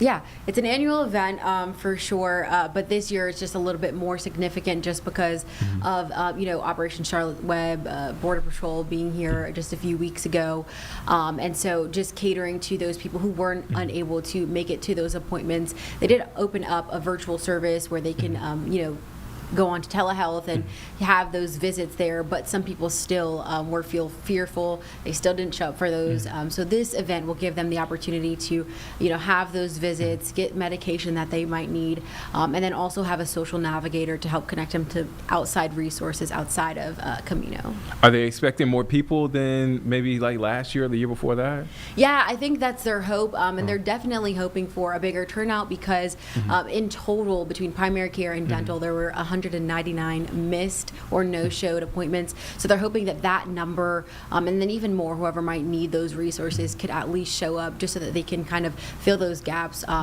between that time period, that week span. For folks who are not aware, again, this is an annual event, like what exactly happens? Is this like a regular doctor's appointment or is it different stations? Yeah. Walk me through what happens. Yeah, so I believe it'll be different stations. It's in one of their buildings. It's a pretty big space. I was in it earlier today, but they'll have health screenings, medication, vaccines.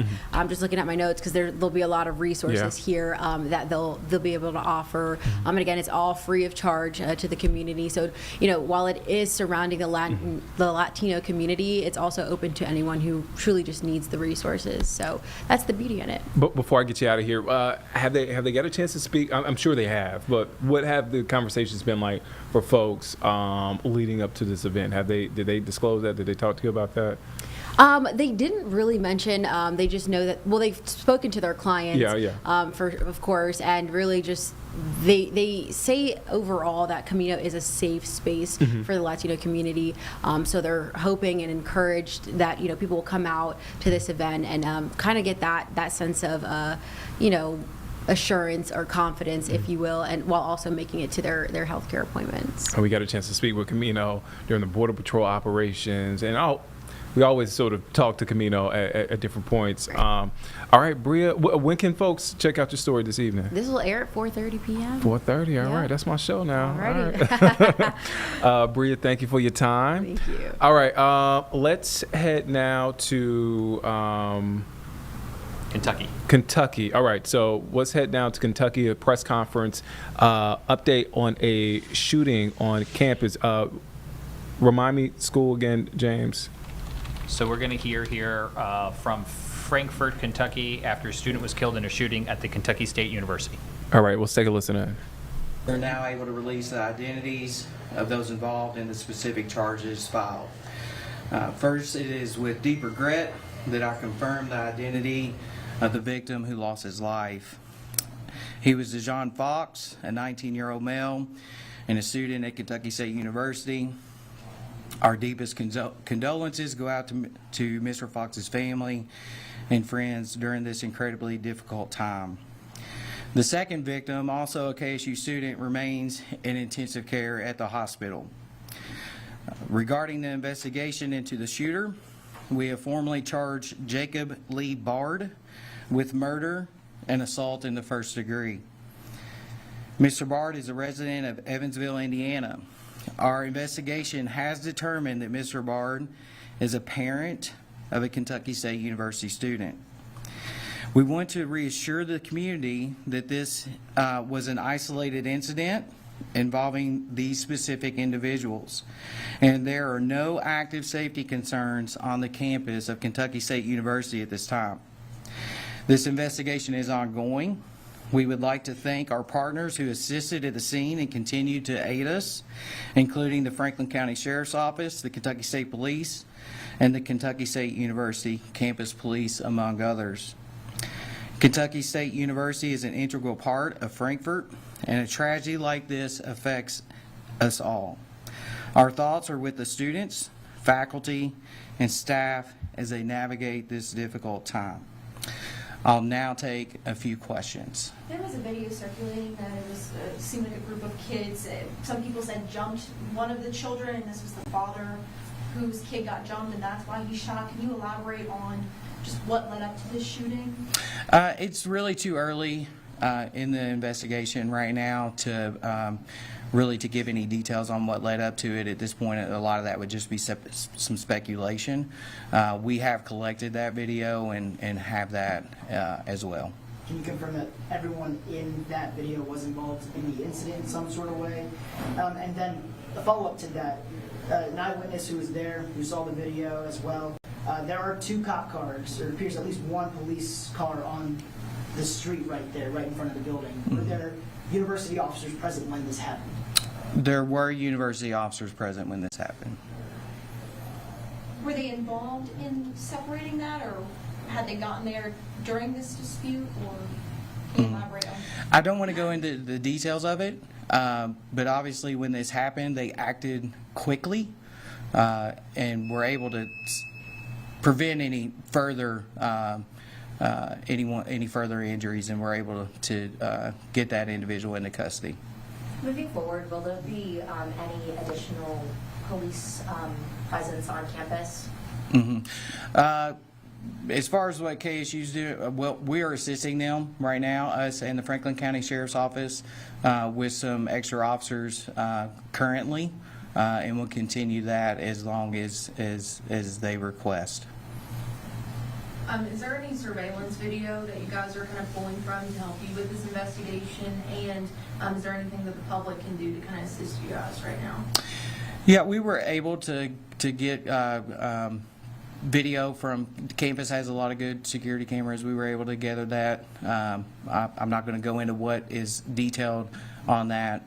What was your follow-up there? How can the public assist you right now with this investigation? Obviously, anyone that witnessed it, we want to talk to them, and we need to get as much detail as we can from anybody that was on scene. Also, we know that there were a number of people that were out recording different things, and if they could bring that in and share with us, it's imperative that we are able to see that. Can you confirm how many students are related to Barnett University? I believe there's 2 listed in the baseball roster with the last name, both from Evansville. Are those both his children? I can't confirm that. I cannot confirm that. I do have a question for the university president. Yes. We got a complaint from one of the families to our newsroom, and saw another one on Facebook as well from another family, that they didn't get any calls from the university when their children were involved in this. Can the university confirm if calls were put into the families who were impacted by this and when that happened? Thank you for the question. I called the numbers that were provided to us.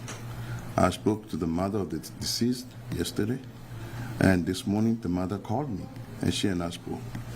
The one who is injured, I was at the hospital yesterday with them. I spoke to the mom.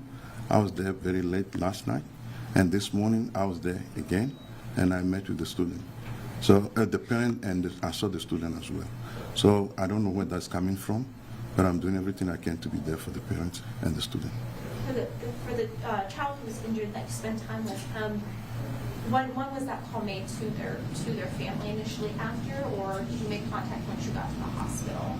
I made the call around 4:30, 5 o'clock. As soon as I got the number, I asked for the number. Once the numbers were provided to me, I placed the call. How is the student doing?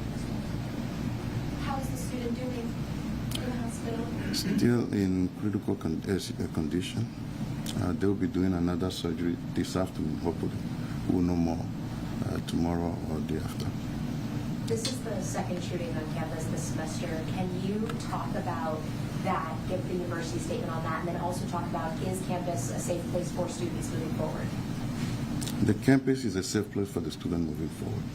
We're doing everything we can. We have added more police officers. The mayor, the judge, and I had a meeting to see how we can collaborate more The judge was with me this morning. And we will continue that discussion and see what we can do once the investigation is completed. Can you explain the safety alert system across campus, and did it kind of happen as designed? I talked to some students who just said that they received emails. I didn't know if there was an application that people were kind of using, or students are advised to use when something like this happens. We test this application all the time. We let students know what to expect in case of emergency, and we follow our protocol yesterday. If I can go back to the police chief here, can you talk any about why the suspect may or may not have been on campus, or may have been on campus? No.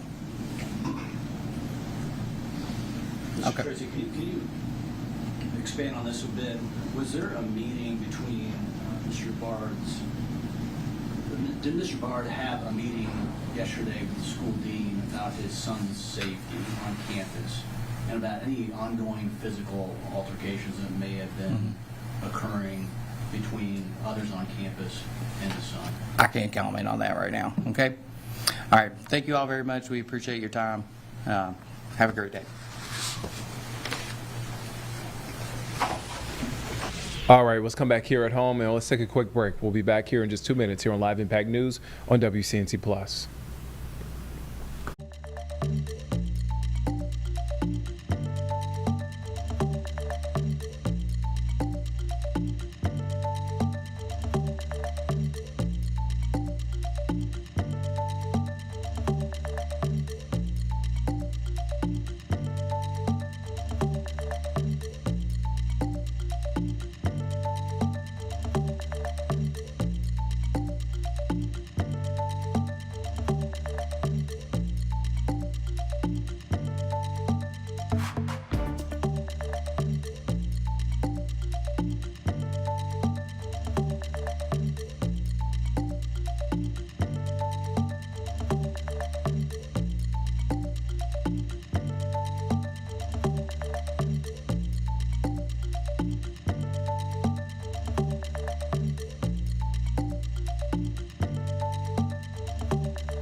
Welcome back here on Live Impact News on WCNC Plus. I'm Nick Sturdivant. We want to take you now live to the Senate floor.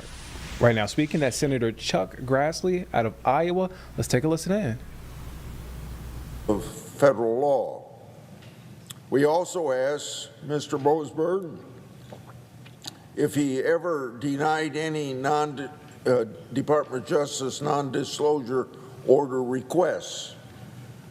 Now, Judge Boasberg never answered our letter. He had Judge Robert Conrad, the director of the Administrative Office for the U.S. Courts, responding on his behalf. Judge Conrad failed to fully answer our questions. The letter claimed responding to our letter fully would, quote, encroach upon the separation of powers, end quote. All right, so that's Senator Chuck Grassley there on the Senate floor. We want to take you now to D.C., Reagan International Airport, where we're hearing from the NTSB. Let's take a listen in to what's being said during this press conference. What is happening with NDAA.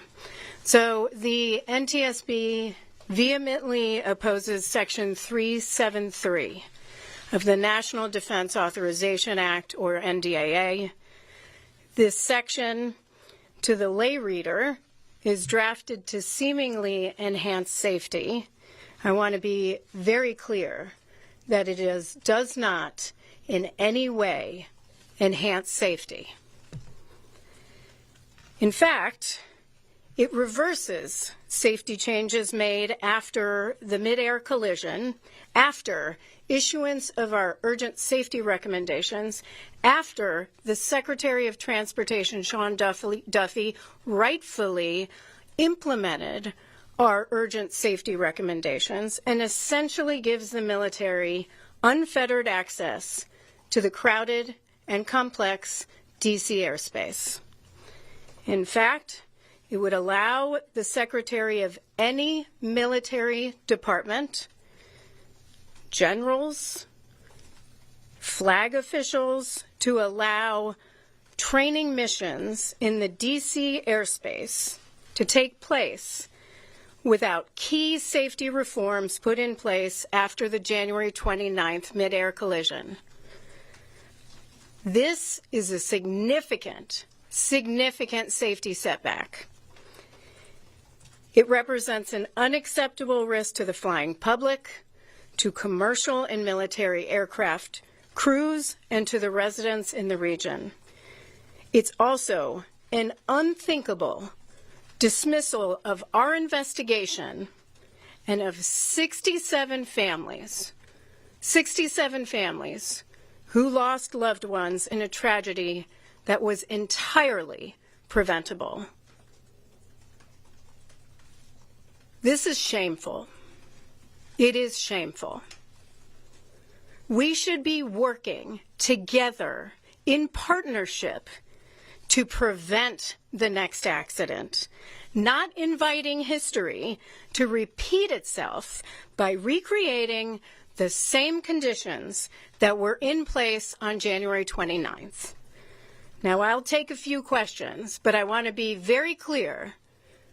At no point was the NTSB ever consulted about this language. We were unaware. We have spent a great deal reaching out to anyone. I will talk to anyone in the Hill. I don't care who they are. If they are for safety, they want to know about safety, I will talk to you. But not once did House Armed Services or Senate Armed Services reach out to us. Yet we briefed them on our urgent safety recommendations after their issuance. Not once. So today, I sent up a letter to the Hill. It's on our Twitter. It just went out. It's a 2-page letter explaining our significant concerns about Section 373. We obviously have, we cannot lobby as a federal agency, but I can certainly state our opposition, and that is what we are doing. And I hope it's taken seriously, because this is not right. This is not right. So I'm going to take questions with that. Sir, when you ask, if you could state your name and your affiliation, that'd be helpful. Thank you. What's your understanding of how this language got into the bill? Is it from the Armed Services Committees? Do you have any idea of where exactly it came from? Yeah, that's a great question. So the question is, where did the language come from?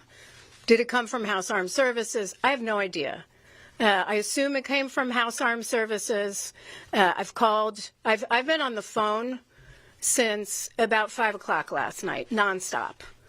You know, went till midnight, started at 5 a.m. this morning. It has been all day. I will call anyone, you know, to see if somebody can do something, somebody can raise objections.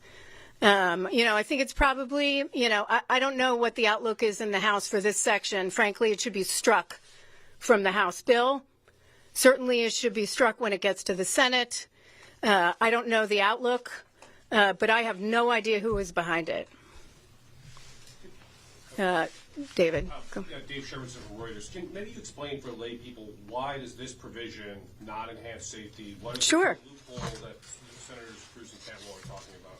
Yeah, so the question is, how does this provision not enhance safety? What specifically, how does it not do that? And I'll tell you. I mean, we've gone through the language. First of all, it maintains the existing exemptions under current law, the National Defense Authorization Act of fiscal year 2019, for the military for ADSB out. And it maintains that memorandum of understanding between the DoD and FAA. But what it says, and I'll go through some of this, in subsection A, it says the Secretary of a military department may not authorize any manned rotary wing aircraft of the DoD to operate a training mission in covered airspace unless that aircraft is actively providing warning of the proximity of such aircraft to nearby commercial aircraft in a manner compatible to traffic alert and collision avoidance system. That existed on January 28th. It existed on January 29th. That helicopter had ADSB in through the iPad. It had ADSB out. Granted, it had a problem with the helicopter itself at the time, but the PSA airlines, they had ADSB out. They had TCAS. They got a TCAS alert nearly 20 seconds right before they hit about 400 feet. 20 seconds before the midair collision. It says traffic. That didn't avoid anything. That midair collision still occurred. When TCAS says traffic, you're talking seconds. You are looking out in the dark to figure out where is that aircraft? What is in my way?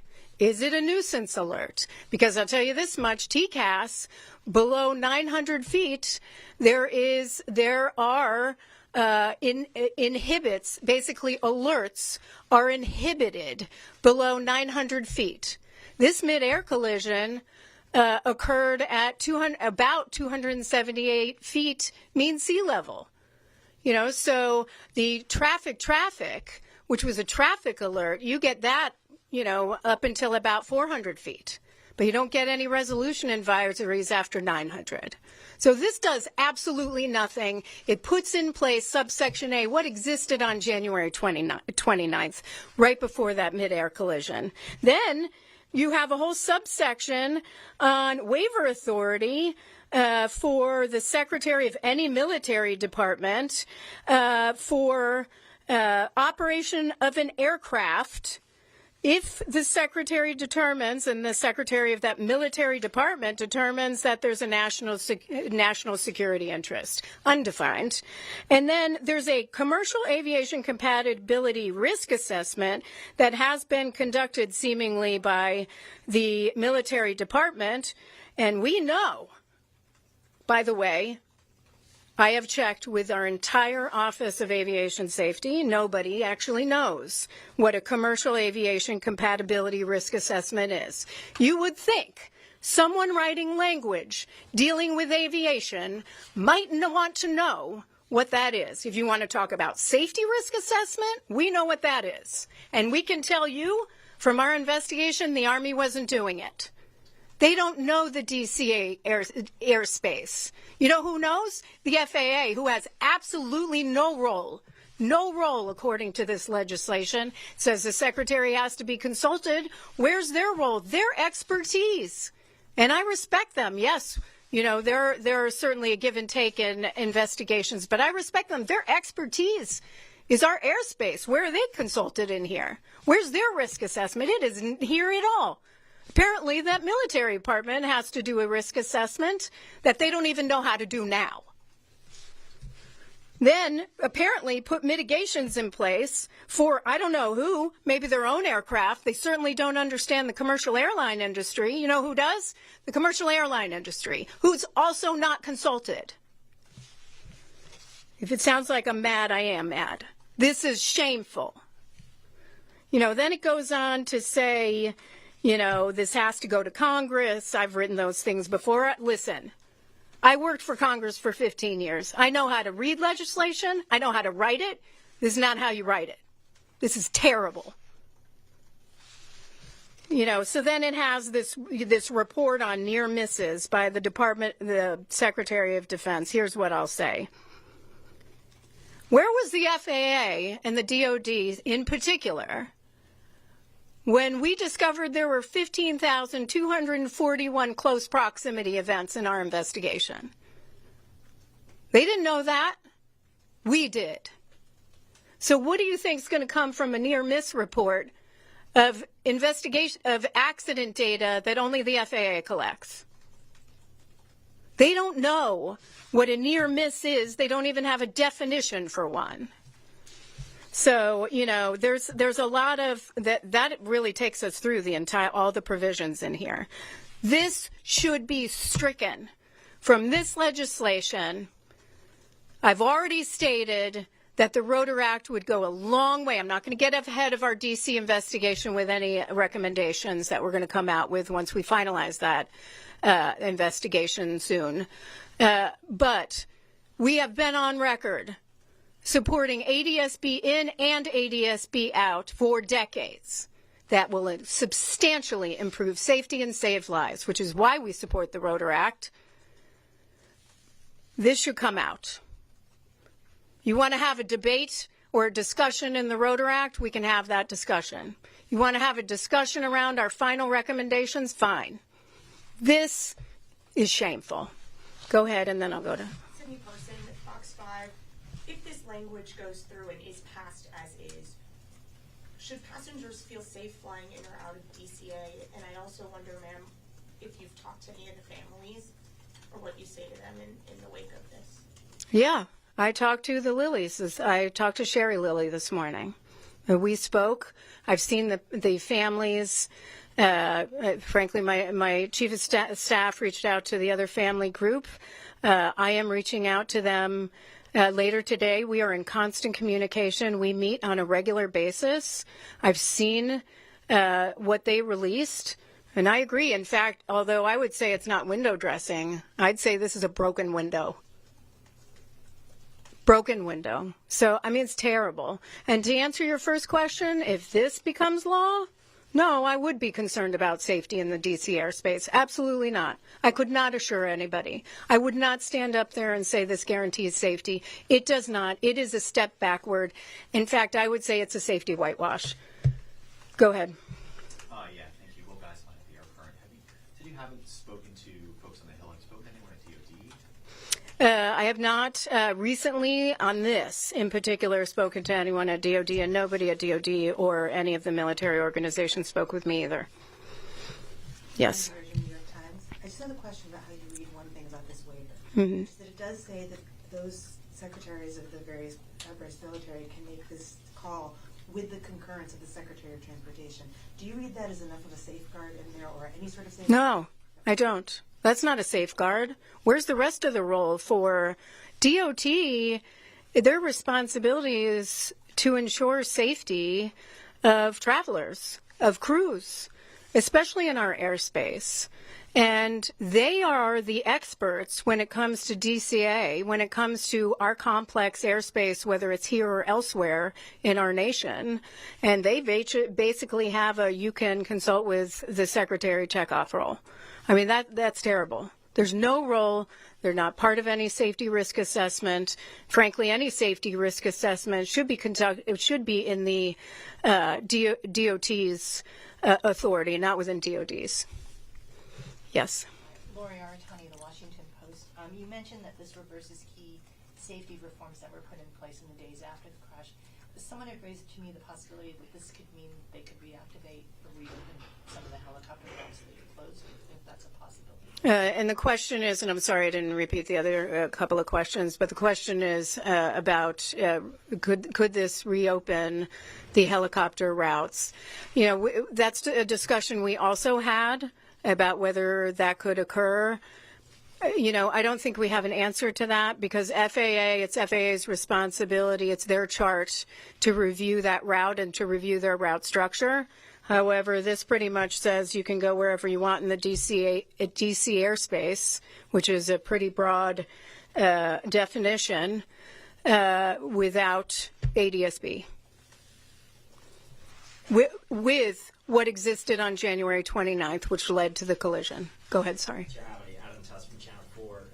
I hate to ask you to speculate, but why do you think that this language is put in there? The question is, why do I think it was put in there? It's hard. I don't know.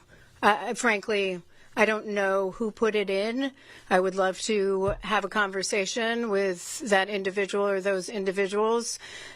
We have actively reached out on the Hill to all interested parties, so I'm not sure why. We were not consulted on this one. Had we been, we would have said this is a no for us.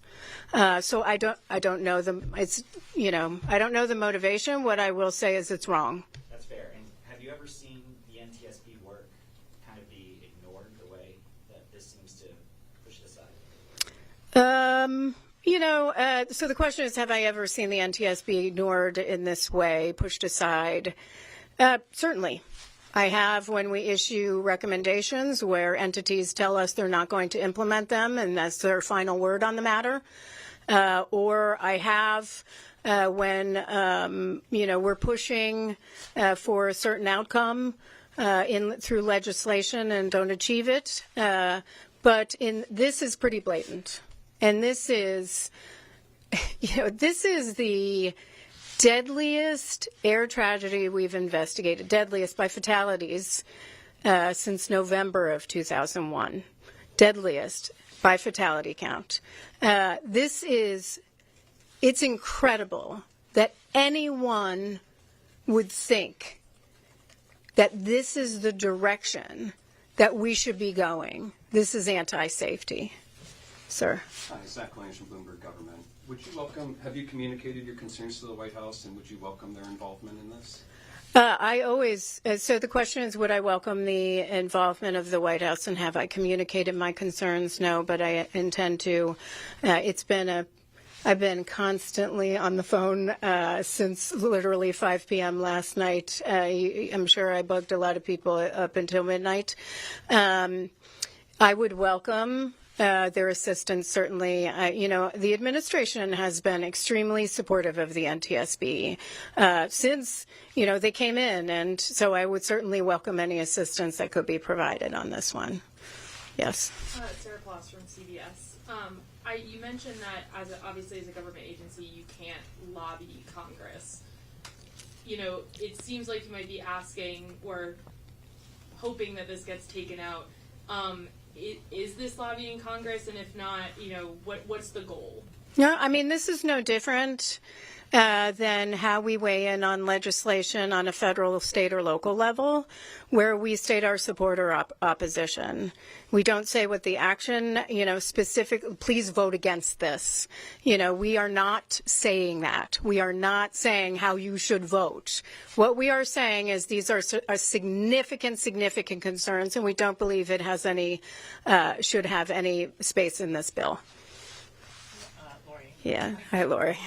Has the military, have your investigators been getting cooperation from the military? I know there was some frustration during the hearings about FAA and their ability to get you documents. Has the military continued to cooperate with investigators? Do you feel like they're getting the information they need to do their work? Yeah, the question is, are we getting cooperation from the military in order to do our investigative work? Yes, the answer is yes. We've actually had a really cooperative relationship with the Army. I've spoken several times to Secretary Driscoll. He's been phenomenal to work with and, has asked for information from us as well. And we've had a good relationship throughout the entire investigation. Our lead investigator is here today, Bryce Banning, and I see him back there shaking his head. Yes, because that partnership has continued. Dave. I know you can't talk about your recommendations that come out after your meeting next year, but can you say broadly whether the provisions in this bill would address, the NDAA would address the concerns that you first outlined in August, or would it prevent a tragedy like this in the future, do you think? The question is, would the provisions of this bill prevent a tragedy that occurred on January 29th in the future? No, it would not. This bill would not do that. This is anything but safety. So I don't want to get ahead of our investigators as they are in their final drafting stages of the investigative report. I don't want to get ahead of where they are or get ahead of the other board members either. But this clearly would not improve safety in any way. Yes. Any more questions? Josh Chambers from South. I know you've worked, you said you read bills, you've worked on the Hill. Can you explain if this were to go through, I don't like the hypotheticals, but if this were to go through, what is the process? How long would this take for this to get implemented? I mean, where would this go? Explain that process a little bit. Well, the question is, what's the legislative process for this moving through? Obviously, it's up before the House as a conference report. Then it goes to the Senate. The Senate would have a chance to amend it if leadership is amenable to that. So that's something you'd have to talk to Senator Cruz and certainly the leadership in the Senate about. But then that would send the bill back to the House because it is a conference report. If it became law, I don't know the time frame for immediate implementation of it. I can't speak to that, but thank you for the question. Here and then back here. Fox 5, just waiting for you to answer what my colleague asked you about, it is safety to travel from DCA to Baltimore right now. We have 2 weeks from Christmas, a lot of, Oh, yeah. So the question is on the safety of our airspace right now and the safety of DCA. I fly out of DCA exclusively unless for some reason, and it's rare, just because I don't want to drive that far to other airports. But I fly out of DCA. I put my child on a plane by herself. I am not concerned. A lot of people will be flying. Our U.S. aviation system, yes, things occur. They have occurred. Lives have been lost. But it's by far the safest mode of transportation. When we are talking 42,000 people are dying on our roads, that is a public health crisis. With that said, I could not say that these provisions ensure safety in the U.S. in the DCA airspace.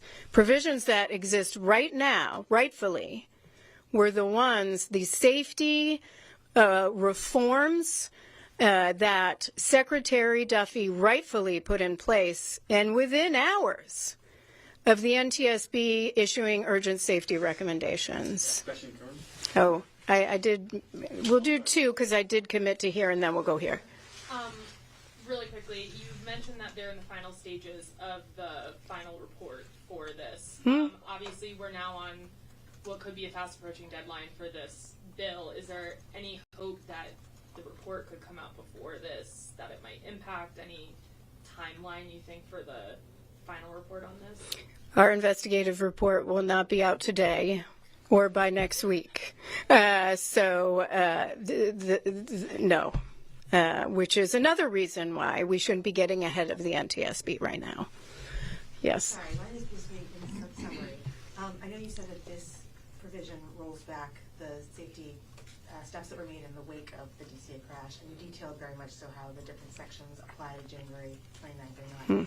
Overall, though, if this is implemented, does that put us back on par with the safety precaution, the safeguards that were in place on the date of the DCA crash, or does it revert to, does it strip away safeguards that were in place at that point? Are we in a better or worse position with this? The crash?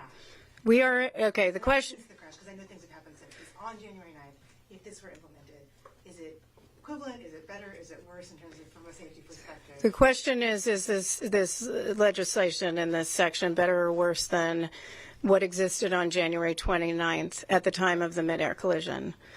It is not better. It's worse, or equal. I would say this is exactly what existed at 8 p.m. on January 29th, about 50 minutes before the mid-air collision. This doesn't improve anything. In fact, I would say with some of these waiver provisions, and very little role for the Secretary of Transportation and the FAA. It goes even farther back. Thank you so much. Thank you. All right, so that is NTSB Chairwoman Jennifer Homendy at a press conference, visibly upset, and talking about a letter she sent to the House and Senate Armed Services Committees about concerns with provisions in the annual National Defense Authorization Act, also the Defense Policy Bill is a shorter name for it. But here's that letter that she sent and that she talked about during that press conference. I want to read a little bit of it. It reads, "I write to express the National Transportation Safety Board's strong opposition to Section 373 manned rotary wing aircraft safety of the National Defense Authorization Act for fiscal year 2026. This section, to the lay reader, is drafted to seemingly enhance safety. It does not in any way enhance safety. In fact, it significantly reduces the safety of the airspace around Ronald Reagan Washington National Airport, for allowing the Secretary of any military department to operate training missions in the DCA airspace in a manner that already existed prior to the mid-air collision on January 29th. Now, I want to go down a little further because it sort of explains sort of the crux of the issue. If I can find it, give me 1 second, guys. Again, we were kind of reading this in real time during that press conference. So, okay. Following the accident, the Federal Aviation Administration, also known as FAA, and the Department of Defense entered into an agreement to require military aircraft within the DC airspace to broadcast their position via ADS-B out. All right. So the NTSB has for decades advocated for requirements for ADS-B in and out in its substantial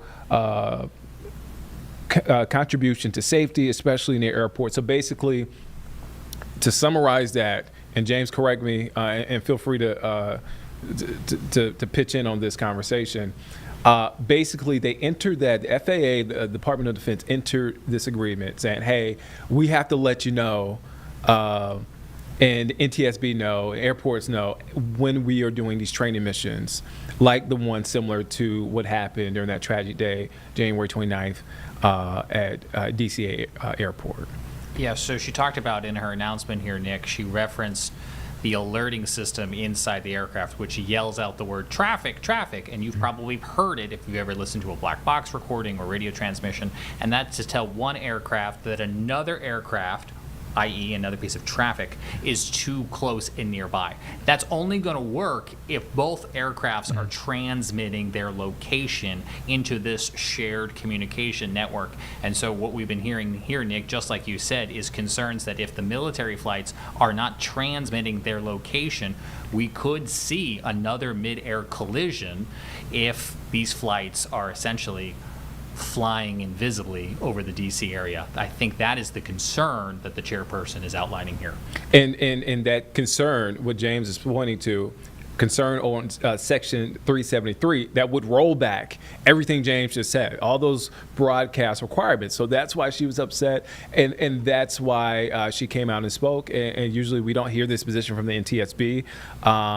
We usually hear from the NTSB when it comes to investigation, not necessarily the political side of things, politics when it comes to what's actually in bills, what's because this is an annual defense policy bill, $900 million that covers wide-ranging things. But again, Jennifer Homendy, chairwoman of NTSB, coming out upset, to say the least, regarding this section in the policy. Go ahead, James. And to refresh everyone's memory, this crash in January, which happened on approach to Reagan International Airport outside D.C., was the collision between a passenger plane and a military helicopter. And while that helicopter was communicating and was kind of known, it revealed a bunch of concerns about the crowded DC airspace, and that's why there was that DoD and FAA cooperation right after the crash, that they would be working hand in hand.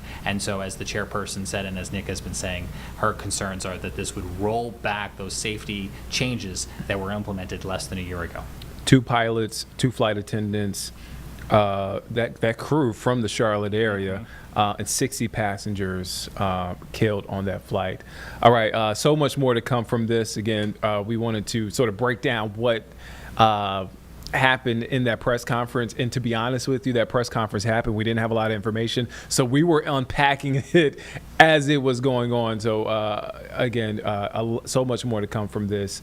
All right, let's take a quick break. We'll be back here in just 2 minutes here on Live Impact News on WCNC Plus.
All right, so welcome back here on Live Impact News on WCNC Plus. Happening right now, we're hearing from Fed Chair Jerome Powell on the interest rate decision. All right, so that's happening live, but we wanted to fast forward to the very beginning. So today, the Federal Reserve announced a 1/4 percentage point or 25 basis point cut to its overnight lending rate, bringing that targeted range to between 3.5% and 3.75%. Let's get you now to Fed Chair Powell. The data for the past couple of months have yet to be released. Available public and private sector data suggests that the outlook for employment and inflation has not changed as much since our meeting in October. Conditions in the labor market appear to be gradually cooling, and inflation remains somewhat elevated. In support of our goals, in light of the balance of risks to employment and inflation, today the Federal Open Market Committee decided to lower our policy interest rate by 1/4 percentage point. As a separate matter, we also decided to initiate purchases of shorter-term Treasury securities solely for the purpose of maintaining an ample supply of reserves over time, thus supporting effective control of our policy rate. I will have more to say about monetary policy and its implementation after briefly reviewing economic developments. Although some key government data have yet to be released, available indicators suggest that economic activity has been expanding at a moderate pace. Consumer spending appears to have remained solid, and business fixed investment has continued to expand. In contrast, activity in the housing sector remains weak. The temporary shutdown of the federal government has likely weighed on economic activity in the current quarter, but these effects should be mostly offset by higher growth next quarter, reflecting the reopening. In our summary of economic projections, the median participant projects that real GDP will rise 1.7% this year and 2.3% next year, somewhat stronger than projected in September. In the labor market, although official employment data for October and November are delayed, available evidence suggests that both layoffs and hiring remain low, and that both households' perceptions of job availability and firms' perceptions of hiring difficulty continue to decline. The official report on the labor market for September, the most recent release, showed that the unemployment rate continued to edge up, reaching 4.4%, and that job gains had slowed significantly since earlier in the year. A good part of the slowing likely reflects a decline in the growth of the labor force due to lower immigration and labor force participation, though labor demand has clearly softened as well. In this less dynamic and somewhat softer labor market, the downside risks to employment appear to have risen in recent months. In our SEP, the median projection of the unemployment rate is 4.5% at the end of this year and edges down thereafter. Inflation has eased significantly from its highs in mid-2022, but remains somewhat elevated relative to our 2% longer-run goal. Very little data on inflation have been released since our meeting in October.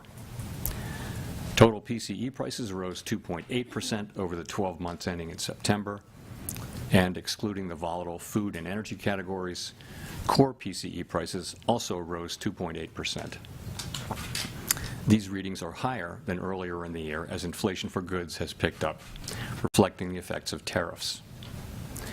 In contrast, disinflation appears to be continuing for services. Near-term measures of inflation expectations have declined from their peaks earlier in the year, as reflected in both market and survey-based measures. Most measures of longer-term expectations remain consistent with our 2% inflation goal. The median projection in the SEP for total PCE inflation is 2.9% this year and 2.4% next year, a bit lower than the median projection in September. Thereafter, the median falls to 2%. Our monetary policy actions are guided by our dual mandate to promote maximum employment and stable prices for the American people. At today's meeting, the committee decided to lower the target range for the federal funds rate by a quarter percentage point to 3.5 to 3.75%. In the near term, risks to inflation are tilted to the upside and risks to employment to the downside, a challenging situation. There is no risk-free path for policy as we navigate this tension between our employment and inflation goals. A reasonable base case is that the effects of tariffs on inflation will be relatively short-lived, effectively a one-time shift in the price level. Our obligation is to make sure that a one-time increase in the price level does not become an ongoing inflation problem. But with downside risks to employment having risen in recent months, the balance of risks has shifted. Our framework calls for us to take a balanced approach in promoting both sides of our dual mandate. Accordingly, we judged it appropriate at this meeting to lower our policy rate by a quarter percentage point. With today's decision, we have lowered our policy rate 3/4 of a percentage point over our last 3 meetings.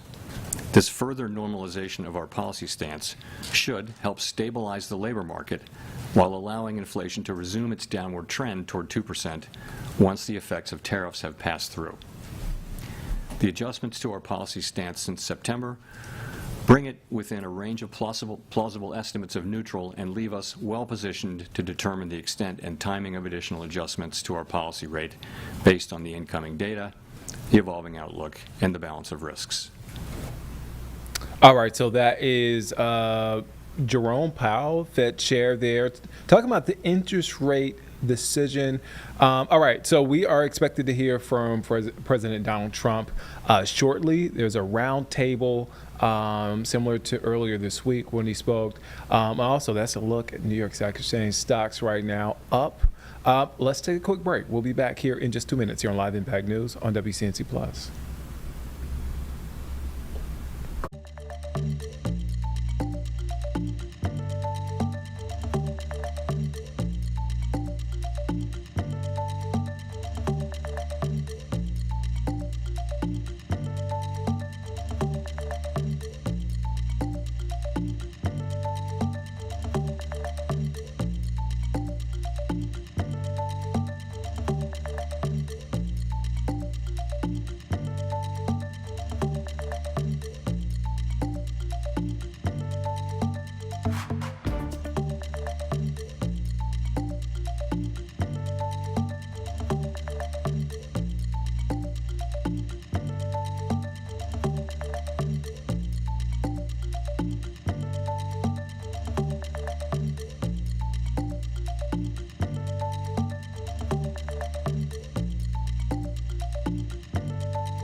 Welcome back. A beautiful day here in the Charlotte area. This is a live look here outside. It's not warm enough to do live Impact News outside.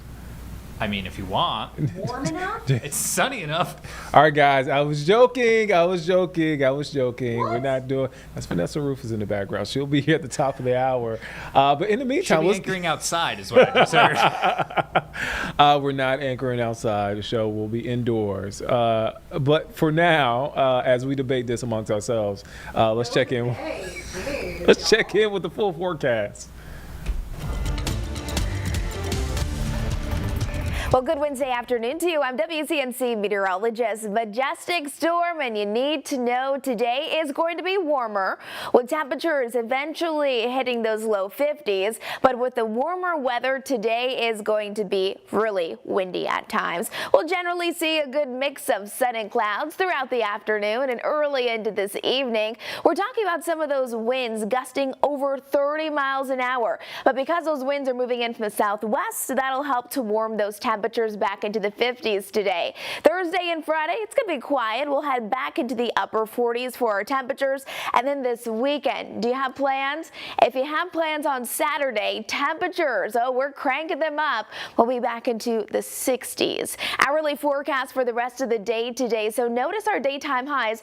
Again, we suspect that we'll hit those low 50s with partly sunny skies. However, because of the winds, it is still going to make it feel like we're actually into those 40s. Today, a big part of our forecast will be the winds for everyone. So it's going to be one of those days where you need to batten down the hatches. If you have any beautiful Christmas decorations outside, make sure everything is secure. Southwesterly winds, 15 to 25 miles an hour, with some of those winds reaching around 30 to 35 miles an hour. This is how the day plays out. This is specifically looking at the wind here in Charlotte. So again, becoming the strongest as we're heading into those early afternoon hours, and then eventually starting to dip down. Another part of the story is that we're forecasting the potential of seeing some snow late tonight and into early tomorrow morning. From areas like Blowing Rock and Boone, 1 to 3 inches of snow is on the way. Higher up in elevation, we could even see about 3 to 5 inches for those higher elevations in the mountains.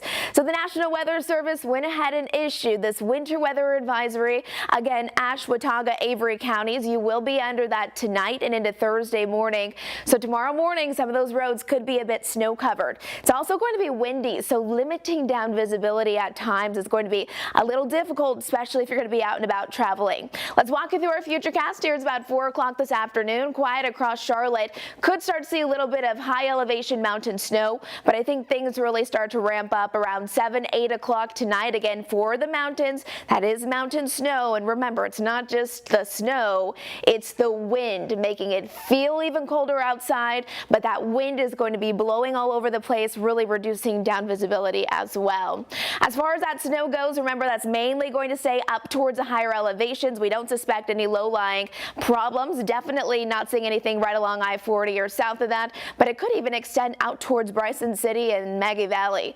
Look at these temperatures though over the next 5 days, 40s and 50s, and then Saturday 60 degrees, and we are preparing you for Monday, 38 degrees for our high. That is going to be a blast of cold air, not just for our high temperatures, but even for our low temperatures, dipping down into the teens and 20s. That's going to be early in the morning on Monday. Here's our Jerry Hunt Supercenter 7-day forecast. Again, partly sunny skies today, a high of 53. Remember, we should be at about 56, so a little bit below it, but we'll take some 50-degree temperatures. It's been quite chilly. Overnight lows tonight dip down just above freezing. Thursday, though, overall, those winds quiet down. The sun is going to be out. It's going to be a beautiful day. Remember, quiet and just 40s for Thursday and Friday. Saturday, maybe you're packing up the family and you're doing something fun, maybe a Christmas festivity, and you're heading out. Saturday afternoon, 60s for a high, and then getting bitterly cold as we're heading towards Monday.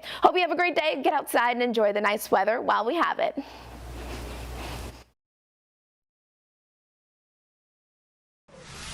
Hey folks, good afternoon to you. Once again, there you have the weather impacts for the rest of the week. Of course, we'll keep you updated as that forecast develops. By the way, Vanessa Rufus here taking over for Nick Sturdivant in the Live Impact News studio.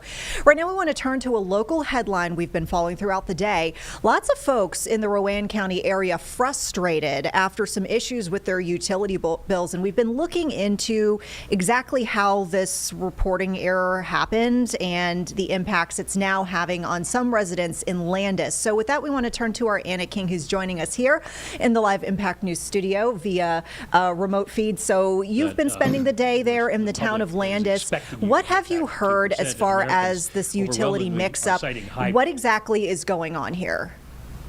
That's right. Earlier today, I got to speak to the town manager who kind of walked me through how this could have even happened. He told me that they pushed these out through a third-party company, and that third-party company somehow left the fixed the fixed payments off of the bills, and so people were missing a pretty big chunk of their bills, or some people on the lower end were missing but only between $20 to $30. But I actually just spoke to a man who was shocked when I brought this to his attention. He was just looking at his bill for the first time. And he was shocked at how low it was and realized that his bill was actually around $150 lower. So it could vary around how much people are missing off their bill. But they have sent out or started the process of sending out the correct amounts, and so people should be getting those here pretty soon. Yeah, and from what I understand, the frustration here is, to your point, this wasn't a gift, we messed up on our end with this third-party system and we undercharged you. This is something that they fully intend on recouping, that extra money that was not included in the original bill. It sounds like this could put some folks in a tough situation in that they have I don't want to say a limited amount of time, but they have to pay the rest of that money that was left out of the bill within a certain period of time, or there could be consequences, right? Yes, they do. They have to pay them by Christmas. Actually, 5 p.m. Christmas Day is the deadline. Otherwise, a 5% late fee will be put onto their accounts, and then they can face possible shutoffs by the third Wednesday of January. So it is a pretty tight deadline. The one guy I spoke to told me he would have been happy to be able to spend that extra money on Christmas gifts and things like that, but that is not the case here. So people definitely should be on the lookout for the updated bill. Yeah, and I feel like there's so many times, when we've reported on economic status of folks, in general, just not just in our area, but across the nation. We talk about how so many folks are living paycheck to paycheck. So I think about folks who might be getting this bill and maybe they paid what they thought was going to be their full bill, and maybe they put the rest of the money that they thought was free to use on other bills towards other bills. And have you heard from folks, I guess, talking about, concerns that they maybe might not have the money to pay the rest of this, uncharged part of their bill? The biggest concern I've heard were people wondering if this was a scam, first of all, especially with the holiday season coming around. This is a big time for scammers in general. And so I spoke to the town manager about that, and he told me they were careful to send out the notices the same way the bills typically go out. So the same way you receive the bill, the same way you will receive the updated notice. And that's one thing they were really concerned about. Yes, and I understand, too, you spoke with the town manager. Anything that he's shared with you as far as how this happened, any other way that they might be responding to this, their message to the folks in the town about, how they feel about what went wrong here? Yeah, he just said that it was an error on the third party's account, but they are trying to be fully transparent with the community here. And keep them updated along the way as they send out the notice. And they were pretty quick with the alert when they noticed the mistake in the first place as well. Okay. Now, we understand you're putting this piece together for our early evening newscast here on WCNC Plus. When can folks see your report, Anna? And what will they, learn in this piece? Yes, this will air at 5 and 6, and you'll hear just about all of the deadlines we just listed, when the bill is due, and what can happen if you do miss paying that, and then also you'll find out more about just, what went wrong. Yeah. All right. Anna King, thank you so much. We appreciate your reporting, and we will look for your piece later tonight here on WCNC Plus. Thank you. All right, take care. And folks, stick with us here. We'll be back in 2 minutes with more of Live Impact News. Thanks so much for sticking with us.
Hey folks, welcome back here to Live Impact News. We want to turn now to a brand new live feed just into our Live Impact News studio. We've got the president in this roundtable, we understand, with other business leaders, including, you can see, Michael Dell of Dell. Most recently in the headlines as he and Susan Dell have pledged $6.25 million for the so-called Trump accounts for kids as an incentive in investments for children. Let's listen into this meeting. For families and communities and philanthropists to contribute to those accounts. And so we originally started with the idea of, well, what if we gave some money to all the kids in our home state of Texas, right? We thought that would be a nice thing to do. That's still a lot. Yeah, it is. 1 out of 10 new kids in America born in Texas. Yeah, it's pretty good. Happen to be a fan of the state of Texas, but anyway, we thought about it some more, and we thought, you know, this is going to be something really special. We have a foundation. It focuses on children. It's been around for 26 years, and we said, well, why don't we go bigger? And so we talked about it, and you know, now that the Investment America Act is a law, which that in itself is a incredible thing that occurred. It does create a platform, and we were super happy to announce that we would give, you know, $250. We arrived at $250 because next year will be the 250th birthday of America and 25 million children. We thought that was a nice thing to do because it would include most of the children that are 10 and under, that are not part of the government program, that live in zip codes where the median income is less than $150,000. And that was also an important part of our contribution. And I do believe there will be a number of other large gifts announced. I've already spoken with a few that will be announcing gifts at the state level. Right. And more to come. Yeah. It's amazing, and it's amazing the vision you have, but that's why you're so successful, frankly. And to think that Michael started off with not a lot of money, I would say, right? Not too much, like very little. And he can give a gift of $6.25 billion, and I know he said he's going to do a lot more. It's pretty amazing. It's really a beautiful thing to watch. So great for our country. So we have the Trump accounts are doing really well, and it's become, I have to tell you, just everyone's talking about it, beyond what I would have even thought. And it's going to make some young people relatively very wealthy. And in some cases, I mean, they could really be off to a great start. So some people have had that advantage and some people haven't, but it's a wonderful thing. Thank you to you and your beautiful wife. Thank you, sir. So it's a pleasure to welcome so many brilliant minds and distinguished business leaders back to the White House. I love these brilliant minds, including Michael Dell of Dell Technologies, who makes a great product. And I want to thank him for what he's done, what we just discussed, the accounts. We also are grateful to be joined by Enrique Lores of HP. So thank you very much, Enrique. Great job you're doing. Antonio Neri of HP Enterprise. Thank you very much. What's the difference between HP and HP Enterprise? We focus on the cloud security, networking, and large systems. The cloud's good. People have done very well with the cloud. That's great. Arvind Krishna of IBM, who's actually become, I would say, a legend. The job he's done. He's taken the stock from a rather low price to a very nice price. I won't say high because I'm sure you're going to say it's going to go up a lot more, right? So I can't say a high price. But he took IBM into a new stratosphere that nobody, I think, saw. If you go back to before when he took over the company, nobody would have even imagined that you'd be able to do what you've done. So congratulations, become a good friend. Cristiano Amon of Qualcomm, and thank you very much. Congratulations on success. I know a lot about your company. You've done amazing. And Executive Director of the Technology CEO Council, Bruce Mehlman. So, thank you very much. I think that these people know each other. We're going to be talking a little bit about technology today, and we'll take a few of your questions about technology. I'm sure you probably won't have too many of those questions. You'll be asking about some other things, right, Bruce? Our administration is committed to total dominance in technology. Right now we're leading artificial intelligence by a lot. And I think, you look at what's going up, and we're writing rules, regulations. We want to keep it at the federal government level so it's simple for the companies, very important, frankly. And I think we're pretty well committed. I spoke to some of the senators today, and I think we're committed to do that. We want to make it as simple as possible, as easy, because you're competing with some very big sources, and we want to stay number one by a lot. We're leading the world in building new data centers and new semiconductor and chip manufacturing facilities and new capacity for AI. And we're unleashing all of the forms, literally all forms of energy and natural gas and oil to clean, beautiful coal and safe, reliable nuclear power. And I'm giving them approval to, when they build these massive plants that cost $50 billion. It used to be that for $50 million you could build a nice little shopping center. But for $500 million, you could build one of the biggest, most beautiful centers. And now they're talking about $50 billion. So explain that one. These buildings are there's never been anything.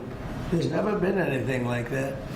So you're all involved in that. It's pretty amazing. 1 year ago, our country was considered dead by many leaders throughout the world. And now we have what's called the hottest country anywhere in the world. We're the hottest country in the world right now. 10 months took us. I thought it was going to take longer, Michael. Really. I didn't think we were going to have this success this soon. We have over $18 trillion being invested. So much of it by, like you're in for a lot. What's the number that you're looking at? 150. 150 billion. That's good. I don't know, Michael. Am I allowed to ask you? You already gave 6,250,000,000. Do you have you stated a number that you're at for investment, future investment? Well, if I think about all the investment that we make with the American companies that are adding capacity, particularly around semiconductors, it's several $100 billion. I think that's right. It's pretty good. Yeah, it's pretty good. It makes the 6 billion sound very, very small. That's very good. Antonio, what about you guys? What about you and Enrique? How's that going? Well, have you announced a number or anything? No, I'm actually happy to share with you. Over the next few years, we're going to invest an additional 3.5 billion building secure manufacturing. We build the largest supercomputer for the United States government that supports both the DoD and DOE. So in the next 18 months, we're going to build the largest 5 supercomputers that will keep the United States ahead of the game, both in life science and AI, but also to keep ahead, owning the entire stack at the national security level. Great. Are you doing that separately? Are you doing it together or No, separate? we are totally separate company. Totally separate, right? From our side, we invest in the US about $18 billion per year. So if you look at the last in AI at the edge, not only on data centers, but how to make AI available to customers in PCs, in headsets, in devices that they will be using every day. Which is So it's the over next $100 billion. Yes. And you're doing well. HP is doing really well. Yes. That's great. We're competing hard with Micro, but we're doing well. Are you direct competitors? Yes. That's it. That's why they're on different sides of the table, sir. The old days would say, why don't you make a deal? I guess now it's not so easy to make We a deal. can have an arm wrestling match now. And Cristiano, you've been amazing, right? Your company with the investments. How are you doing with We're doing investments? great. I think, Mr. President, you have a great decision. I think when you drove our company to continue to be innovating, and I think we're doing very good. We've been, in addition to doing phones, I think we're now, our chips are going to every car company in the world, all the car companies. We're entering today robotics. There's a lot of growth in robotics and the data center. New smart glasses going to be the future mobile devices. Industrial, I think a lot of the drive towards manufacturing the country is driving a lot of technology for smart manufacturing. We're making chips for that. So I think we're very excited. And I think like Michael, I think the number of industries our chips are being enabling is driving hundreds of billions of dollars investments in. And most important for us, semiconductor manufacturing is very important. So we are going to be customer of the fabs that are being built in the United States by TSMC and Samsung. So it's going going forward. Yeah, those investments are very important, and we are all customers of those fabs. Those two are my customers. Yeah. Memory stuff? Memory? We do the memory. We do all the. Who's the king of memory? It's Micron and SK Hynix. And Micron's another one doing very well. That's great. Yeah, I heard you're doing fantastically. Congratulations. Thank you. Thank you, Mr. President. The stock market has set a 51, think of this, 51 all-time record highs during the last 10 months. 51.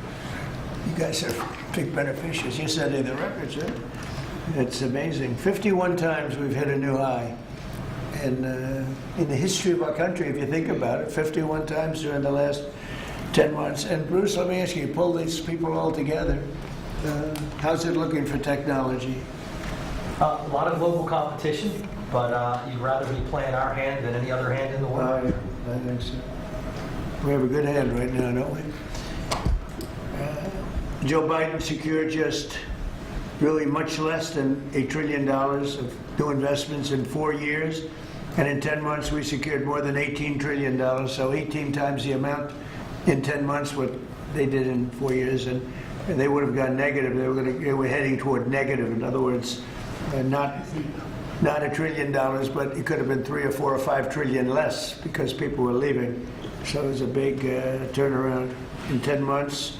The $18 trillion, it's a record. There's never been a country that's gotten anywhere near that. In the Middle East, when I left the Middle East, we brought back $3 trillion and lots of Boeing airplanes, like 300. And Boeing gave me the award for the greatest salesman in the history of Boeing, which was a nice little award. I have a little plaque. The greatest, I think I've sold 1,000 Boeing planes. Can you believe it? Now all they have to do is make them. Okay, they got to make them, but they will. But we have made historic trade deals with the United Kingdom, China, Indonesia, Vietnam, Japan, the EU, Malaysia, Cambodia, El Salvador, Argentina, Ecuador, Guatemala, Switzerland, Liechtenstein, Thailand, and South Korea, and many others. And a lot of it's based on the November 5th election result, which was a massive victory. We won all 7 swing states, the popular vote. We won the Electoral College by a landslide. We won counties. The counties, they do it. I don't know, to me it's the most accurate of all in many ways. We're 2,700 counties against 525. That's pretty good, right, Cristiano? Very good. 2,700 against 525. That's why when you see the maps are all red, except for 2 little blue lines on the right and the left side of the map. They're probably changing too. Americans are great builders, and in the Trump administration, America is once again a country where innovators get a green light. You have the greatest innovators in the world at this table, and representing a lot of their friends who are competitors and friends. But we're really on a big move to get rid of red tape so they can run their businesses and not have to wait 10 years for an approval. In the old days, getting some of these approvals for plants that are already being built would have taken 10, 15, even 20 years prior to rejection. You get rejected. You'd work 20 years and then you'd lose 5 to 4. And we're getting plants approved in a matter of weeks. The biggest plants ever built in a matter of weeks. For every new regulation, we're slashing more than 10 old regulations. So we're not allowing regulations unless they slash 10 old regulations. We did that in the first term, and we cut more regulation than any administration ever. In our first term, we have the all-time record. I think we're exceeding it here.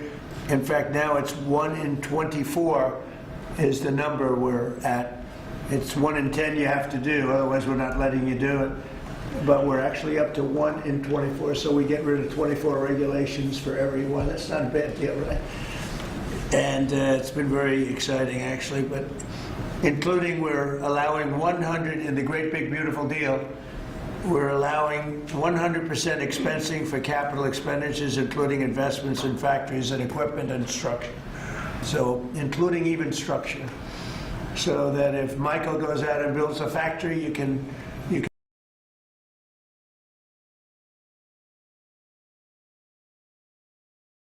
All right, and folks, we're going to take a quick break. Probably a good time. We had a little glitch with the feed. If we can get that back, we certainly will come back to that. But we do know that there are other feeds going on across the nation right now, so we may dip in with some of the other ones when we return in 2 minutes here on Live Impact News.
All right, welcome back, everyone, to Live Impact News. Vanessa Rufus here. As we mentioned, we got a few feeds that are cooking right now. We want to turn to this one that is going on in D.C., where we've got various lawmakers, including Senate Democratic Leader Chuck Schumer, Speaker Mike Johnson, and House Minority Leader Hakeem Jeffries. And you can see some of them now starting to file in up to this podium, hosting a menorah lighting ceremony to commemorate Hanukkah. Yes, this is happening a little early, just so you know, if you're like checking your calendars and you're like, did I miss something? No. It begins on December 14th. It runs through the 22nd. But nevertheless, this is when the lighting is happening there for congressional leaders. So let's listen in and watch. Join me, please, if you know what we're saying and singing. Leader, I know for sure knows it. Baruch atah Elokeinu melech haolam, asher kishanu b'mitzvotav, v'tzivanu lehavlik ner Chanukah. Baruch atah Elokeinu melech haolam, shechasad nisim avoteinu bayamim ha'hem b'zman hazeh. Baruch atah Elokeinu melech haolam, she'eviyanu v'hiyanu lazman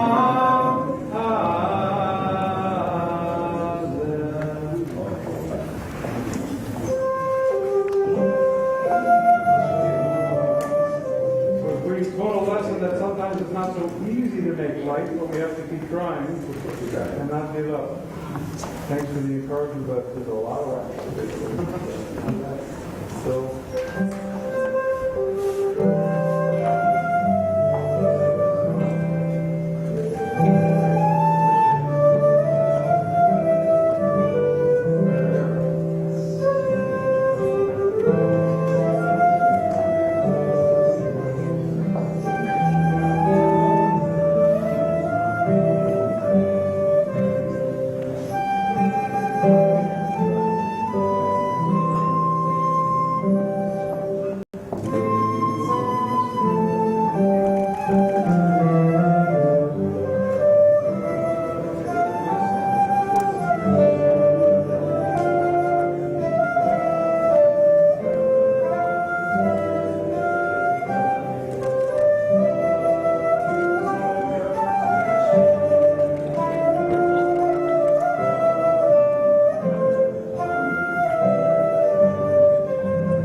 Ladies and gentlemen,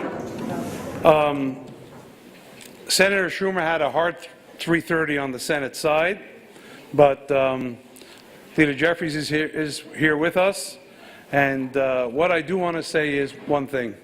I don't get involved in their opinions on political issues. That's not my role. But one thing I will say is the two gentlemen to my left are strong and perhaps the best friends of Israel and the Jewish people either side of the aisle has ever seen. So I'd like to have a round of applause for them there. And one more sentence. I do want to say, I'm not a Republican or a Democrat, I'm a registered independent, but I do want to say as a Jewish American, or an American Jew, however you phrase it, that I go to sleep easier at night knowing that at the helm of our nation and this institution of Congress are people who recognize the value we give this nation. So I think that that's important to remember. And thanks, Mr. Speaker, despite all the difficulty, for making it here today. Sure.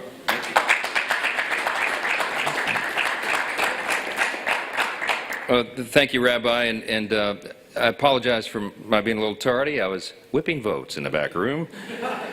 We got it done, and I'm really grateful. This is the third annual Congressional Menorah Lighting, as so many of you know, and I just want to express my sincere thanks. Rabbi Shem Tov always speaks from the heart and has such conviction, and it's contagious. And of course, Leader Schumer, who is here, and Leader Jeffries, who is my good friend and my colleague, and we do share this in common, that we support Israel, obviously, and the Jewish people. And all of our many colleagues and friends who joined us here for this meaningful occasion. Two of my favorite colleagues down here who have joined us and proudly represent Jewish people in Congress, Mr. Goldman and Mr. Fine. And they're extraordinary leaders and do a great job for everybody. This is a special time of year, and we like to do this. We enjoy this because we gather here in the People's House to celebrate our fellow Americans of all faiths. And this is an important one. The festival of Hanukkah at its heart is a celebration, of course, of courage, of the Jewish people's steadfast defense of their faith over centuries of persecution. And we don't ever forget that. It's more than 2,000 years ago in the ancient land of Israel, the Jewish people were denied the most basic freedom to pray and to express their faith in the holiest of places. And it was then that a fearless patriot known as Judah Maccabee led a small band of brothers to reclaim the Holy Temple in Jerusalem. When the temple was restored, the menorah's oil that should have lasted only one day burned instead for 8 miraculous days. I'm telling you this story as if Rabbi Shem Tov didn't cover it already. But for those who are tuning in late, okay, this is the history. It's during Hanukkah that the Jewish people celebrate and commemorate this miracle by lighting the menorah each year. Today, that same light will shine here in the people's house, and that's what is important. It shines as a symbol of the resilience and the perseverance, the eternal hope of the Jewish people. I don't know if it was explained, the significance of this particular menorah. Did you? Well, it was a gift to us, and it is made of the steel that came off of the bombs that were shot down over Israel, that the Iron Dome was taken down. So it's particularly meaningful and a poignant reminder of just what we're talking about, the perseverance of the Jewish people over all these years. And as we light the menorah, we're grateful for the many freedoms we enjoy as Americans, and among them, the freedom to worship freely and without fear of persecution and injustice. Yesterday, I entertained Speaker Ohana, my counterpart of the Israeli Knesset. He was in town, as many of you know. Some of y'all met with him. He's become a good friend and a colleague. And he was here because we jointly signed a letter to nominate our president, President Trump, for the next Nobel Peace Prize in 2026. And it was Speaker Ohana's idea because he thought that this was an appropriate thing, having settled now 8 conflicts and bloody wars, conflicts around the world. That he and I would be co-signatories on this, and that we would ask all of our colleagues, the other speakers of the great and presidents of the great parliaments around the world to join us in that. So it would be a joint nomination of the President of the United States for the Nobel Peace Prize. I think it's very appropriate. I thanked him for that. We had a joint signing ceremony. But we exchanged gifts. And he gave to me a 9th century clay pot that was actually for oil, priceless. I didn't want to touch it. I said, everybody can stand away from that, okay? It came from, I think, the first temple is what he told me, and it's an incredible piece of history as a gift. And what I gave to him in exchange was a copy of the Father of Our Country's letter to the Hebrew congregation. They wrote in 1789. The Jewish leaders there had written to him, and they had concern about their protection in the United States, in this new country of ours. And they asked the president of our country, would their religious freedom be respected? And the president of our country, the father of our country, George Washington, said in his own hand, his own words, he said that this is a natural right, that you are given this right by God, not by government. And in the United States, we will jealously protect that. The right of every single person to have the religious liberty, the first freedom we call it, to worship and to live as you please. And that has always been a part of our tradition, and we recognize that here. This cherished tradition is an ideal articulated in our earliest days as a young nation, and that's what comes to mind when we do these things together. I just want to say that we take heart in knowing that even in the face of generations of bigotry, bondage, persecution, and exile, the Jewish people have endured and they have flourished. And that, at its very essence, is what we celebrate today, that the light of faith and love and courage and conviction will always guide us on the path to brighter days ahead. We're so very grateful to everybody here for joining us to celebrate the miracle of Hanukkah. May your candles burn bright this season, and may God bless you all. Thank you, and apologize again for being a little late for this. Thank you, Rabbi.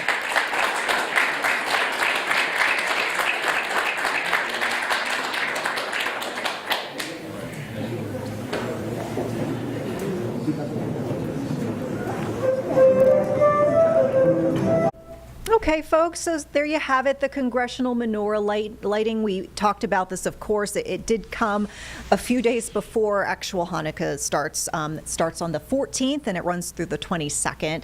But we will, of course, keep you updated as we see other commemorative events throughout the rest of the week, perhaps leading up to the 14th. Let's go ahead and take a quick break, folks. Back in 2 minutes with more on the other side.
All right, folks, welcome back to Live Impact News. We're going to turn back to the feed we've been monitoring over the last hour or so. We've got President Trump in this roundtable with business leaders. You could see all of them talking about various business topics, but we did most recently hear from Michael Dell, who made headlines most recently for the donation, a multi-billion-dollar pledge to the so-called Trump accounts for children under 10. So let's listen in. Looks like there's another dialogue happening with another business leader. Michael said about exporting AI. I had a conversation with Secretary Howard. Now that the trade deal's been made, is an opportunity to really build on those trade deals and export, I think, American technology. And also, as we think about the technology, it's an important vector to drive the reindustrialization, I think, of the country with technology. So we're incredibly excited about that. I think that's a big opportunity. I think it's the next wave of growth that we can build on those trade agreements. And I think it resonates what also Arvind said about the importance of the American technology stack. And then I was just going to finish with 2 points. There are two exciting things happening in the world of technology coming right now. One is as AI becomes the new form of computing, AI is going not only to the data center, but to everything, to cars, to PCs, and we see now the ability to run models that you can only run AI in the data center. You can run that on a microcomputer, on a computer for Enrique, on a server, with small server on premise. So I think we're going to see the proliferation of AI. The other one is 6G. We have made a commitment working with your administration, working with FCC. We're going to accelerate 6G. We're working to launch first in the world in the LA Olympics. And I think that's another opportunity for America to lead in the next world's evolution. So thank you. I thank you for the opportunity. Thank you for the partnership. And we're going to be hard at work, I think, driving that agenda. So we're into 6G now. I just finished 5G. I was a leader on 5G getting that done. And now they're up to 6. Let's do it again. What does that do? Give you a little bit deeper view into somebody's skin? See how perfect it is? I like the cameras the old days. So they just had a nice feature. Now they cover every little. Let's see, Michael, you're in good shape. You're not gonna. But I tell you, it's so the 6 is coming, huh? It's coming. Does it ever end? And what happens? You'll be into 7, right? Before 6 gets old, you'll be into 7. Anybody have anything else to say? Anybody? I think that the other thing is we want to thank you as well for the openness of your organization and your team. We always find people that wants to hear what we need and is willing to design programs that will support us. So thank you for. Well, here it is. We want you to just dominate the whole world in terms of what you do. It's a very important world, and you're doing that. And we're making it easy for you, and that means you're going to do it faster. It's more jobs. A lot of good things happen, right? Go ahead, please. Mr. President. You may not recall, but in your first term, you actually sponsored the Department of Energy to build the largest systems ever built. And thanks to your sponsorship, the Department of Energy owns the 3 top supercomputers in the world. Yeah. And we built it with them. And these are systems that can do quintillion operations per second. And that means we can solve I know. I remember. We made that possible. It's worked out very well. Good. Solve the problem. So now we're going to build the next generation again. Good. Sounds good to me. Any questions, please? Mr. President, thank you. Can you explain a little more about this Venezuelan oil tanker and share a little more information? Well, I'll let the people do it, but you see the result, and I guess they probably have released the pictures by now, or pretty soon. You'll discuss that with the appropriate people later on, but no, it was seized for a very good reason. Sir, there's a new proposal from DHS that would see tourists from a lot of countries have to hand over 5 years of social media history to get a tourist visa. Are you concerned at all that if that's implemented, there would be a decline in tourism next year? And what sort of material do you think is... We're doing so well. We just want people to come over here and safe. We want safety, we want security, we want to make sure we're not letting the wrong people come into our country. We're getting rid of a lot of bad ones from jails, from mental institutions, drug dealers. And we're getting a lot of bad people, murderers. 11,888 murderers, half of them, almost exactly half of them, committed more than one murder. We're getting rid of them. In some cases, we don't even want to get them out. We put them in jail because we're afraid they're going to come back into our country. We're not going to let them back in. So we've taken a very tough stand. And you see where we've been, like Washington, D.C. now, people walk down the streets. They go into restaurants at night. It's beautiful. It's like this beautiful thing to see because until I got here, this was a very, very bad place. We had a terrible thing happen 2 weeks ago with terrorism with regard to 2 National Guards people that are so phenomenal. One is no longer with us, and one, amazingly, we weren't looking with great hope on that, that Andrew.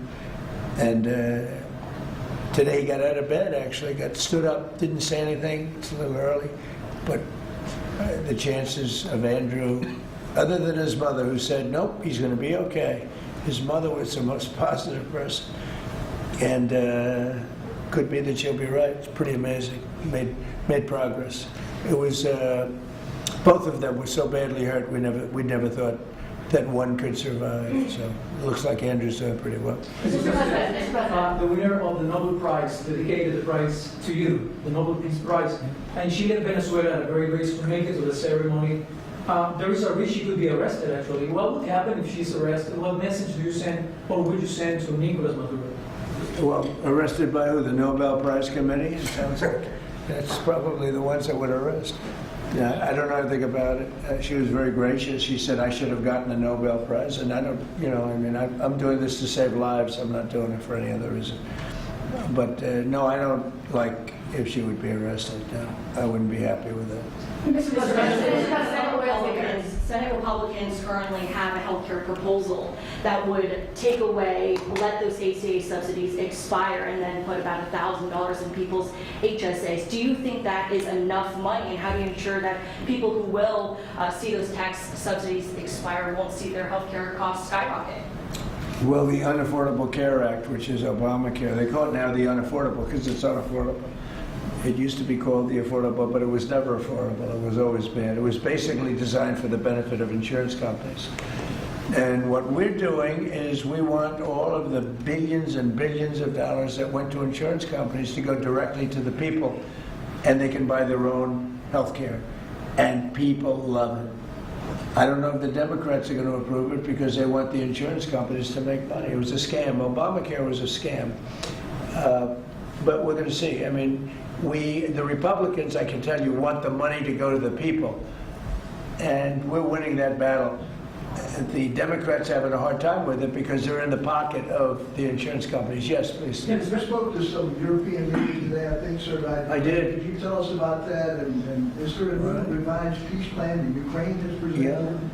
Yeah. The leaders of France we spoke to, and Germany, and UK, all very good leaders, very good friends of mine. And we discussed Ukraine in pretty strong words. And we'll see what happens. I mean, we're waiting to hear answers before we progress. You know, we're not spending any money in Ukraine. We're selling basically missiles and everything else to NATO, and NATO is paying us, and then they distribute it to who they want. I guess they're mostly distributing to Ukraine, but we're not spending money. But you know, we're spending a lot of time and a lot of effort.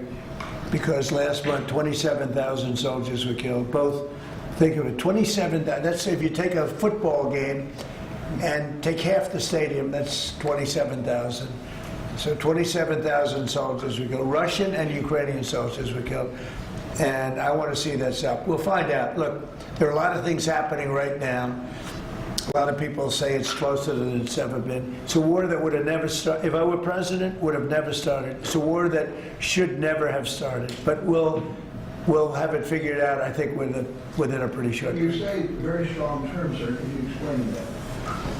Well, I think we had some little disputes about people, and we're going to see how it turns out. And we said before we go to a meeting, we want to know some things, you know, they would like us to go to a meeting over the weekend in Europe, and we'll make a determination depending on what they come back with.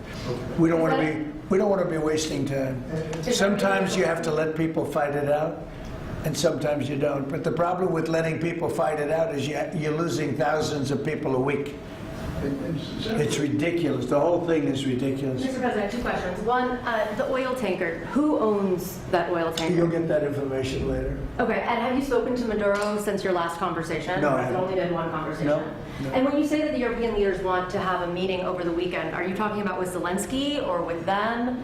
With Zelensky and us. And you said in an interview yesterday that you think it's time for Zelensky to start accepting things. What things are you talking about? I think he has to be realistic, and I do wonder about, you know, how long is it going to be till they have an election? You know, it's democracy. It's a long time. They haven't had an election in a long time. It's losing a lot of people. And it's possible that the people, you know, if you look at the polls, I will say 82%, there was a poll that came out, 82% of the people are demanding a settlement be made, Ukrainian people. They want to see a settlement be made. I understand that. They're losing thousands and thousands of people a week. They want to see it ended. And I do say, you know, at what point, when do they have an election in Ukraine? That's not casting dispersions on anybody, but they do have a massive corruption situation going on there. And they do say, you know, when are they, people are asking this question, when do they have an election? Are they going to have an election? Or are they going to just keep it going like this? So I think it's time to get that war settled. And I think it's a war that can be settled. But it takes two to two to tango. Mr. President, Warner Brothers, the new owners of Warner Brothers Discovery to make changes at CNN, big changes, and have you spoken to Jared about it? What are you doing with him, or are you sort of walling him off a little bit? So what do you want to know? What changes do you want to see at CNN under new ownership? Well, I'm not involved in that. I will be probably involved, maybe involved in the decision. It depends. You have some good companies bidding on it. I think the people that have run CNN for the last long period of time are a disgrace. I think it's imperative that CNN be sold, because you certainly wouldn't want to put people, just leave those people with some money, good money, and CNN, so that they can spend even more money spreading poison, because it's lies. It's a disgrace. So I wouldn't want to see the same company end up with CNN, the same company with money, because right now they don't have too much money. But they have value, I guess, based on the bids. So they've got value. But I think. And folks, we will rejoin with this feed when we return, but it is time for a quick break here. Back in 2 minutes for more Live Impact News.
All right, folks, welcome back to Live Impact. We will indeed rejoin this live feed right now. President Donald Trump in a roundtable with business leaders. The president is still speaking, taking questions from reporters right now. Let's listen in. The economy is only going to go, better with all this money pouring in.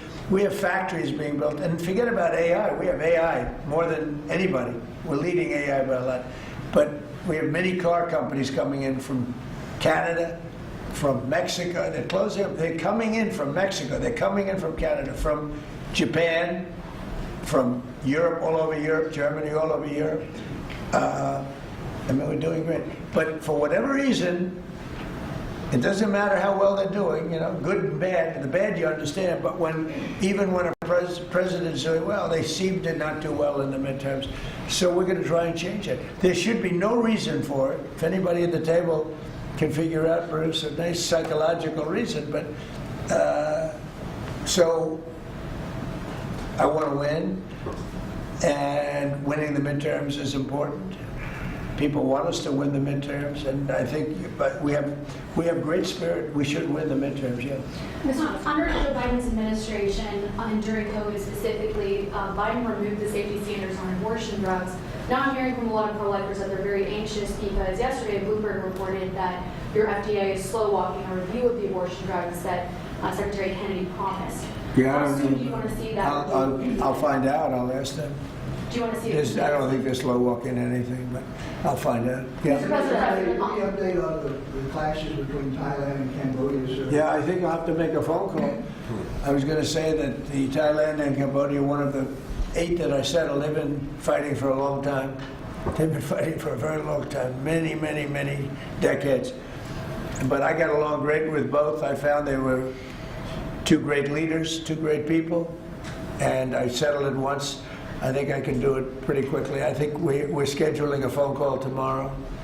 Mr. President. With Thailand. On the Fed chair. With Thailand, if you know, just to answer Steve, with Thailand and Cambodia, I think I can get them to stop fighting. Who else can do that?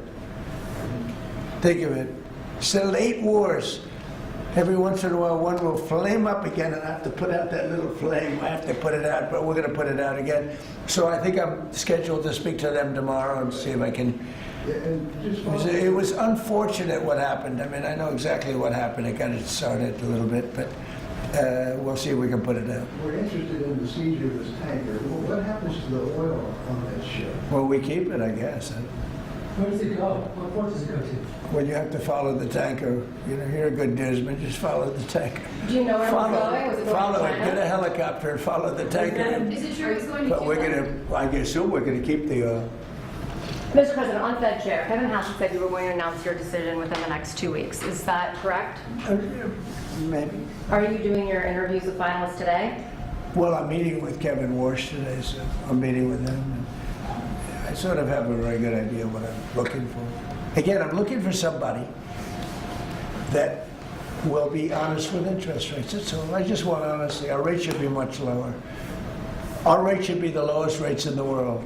Because all these countries that you see, you know, with low rates, many of them are low because of us, because they suck so much money out of us. But that's not happening anymore. We should have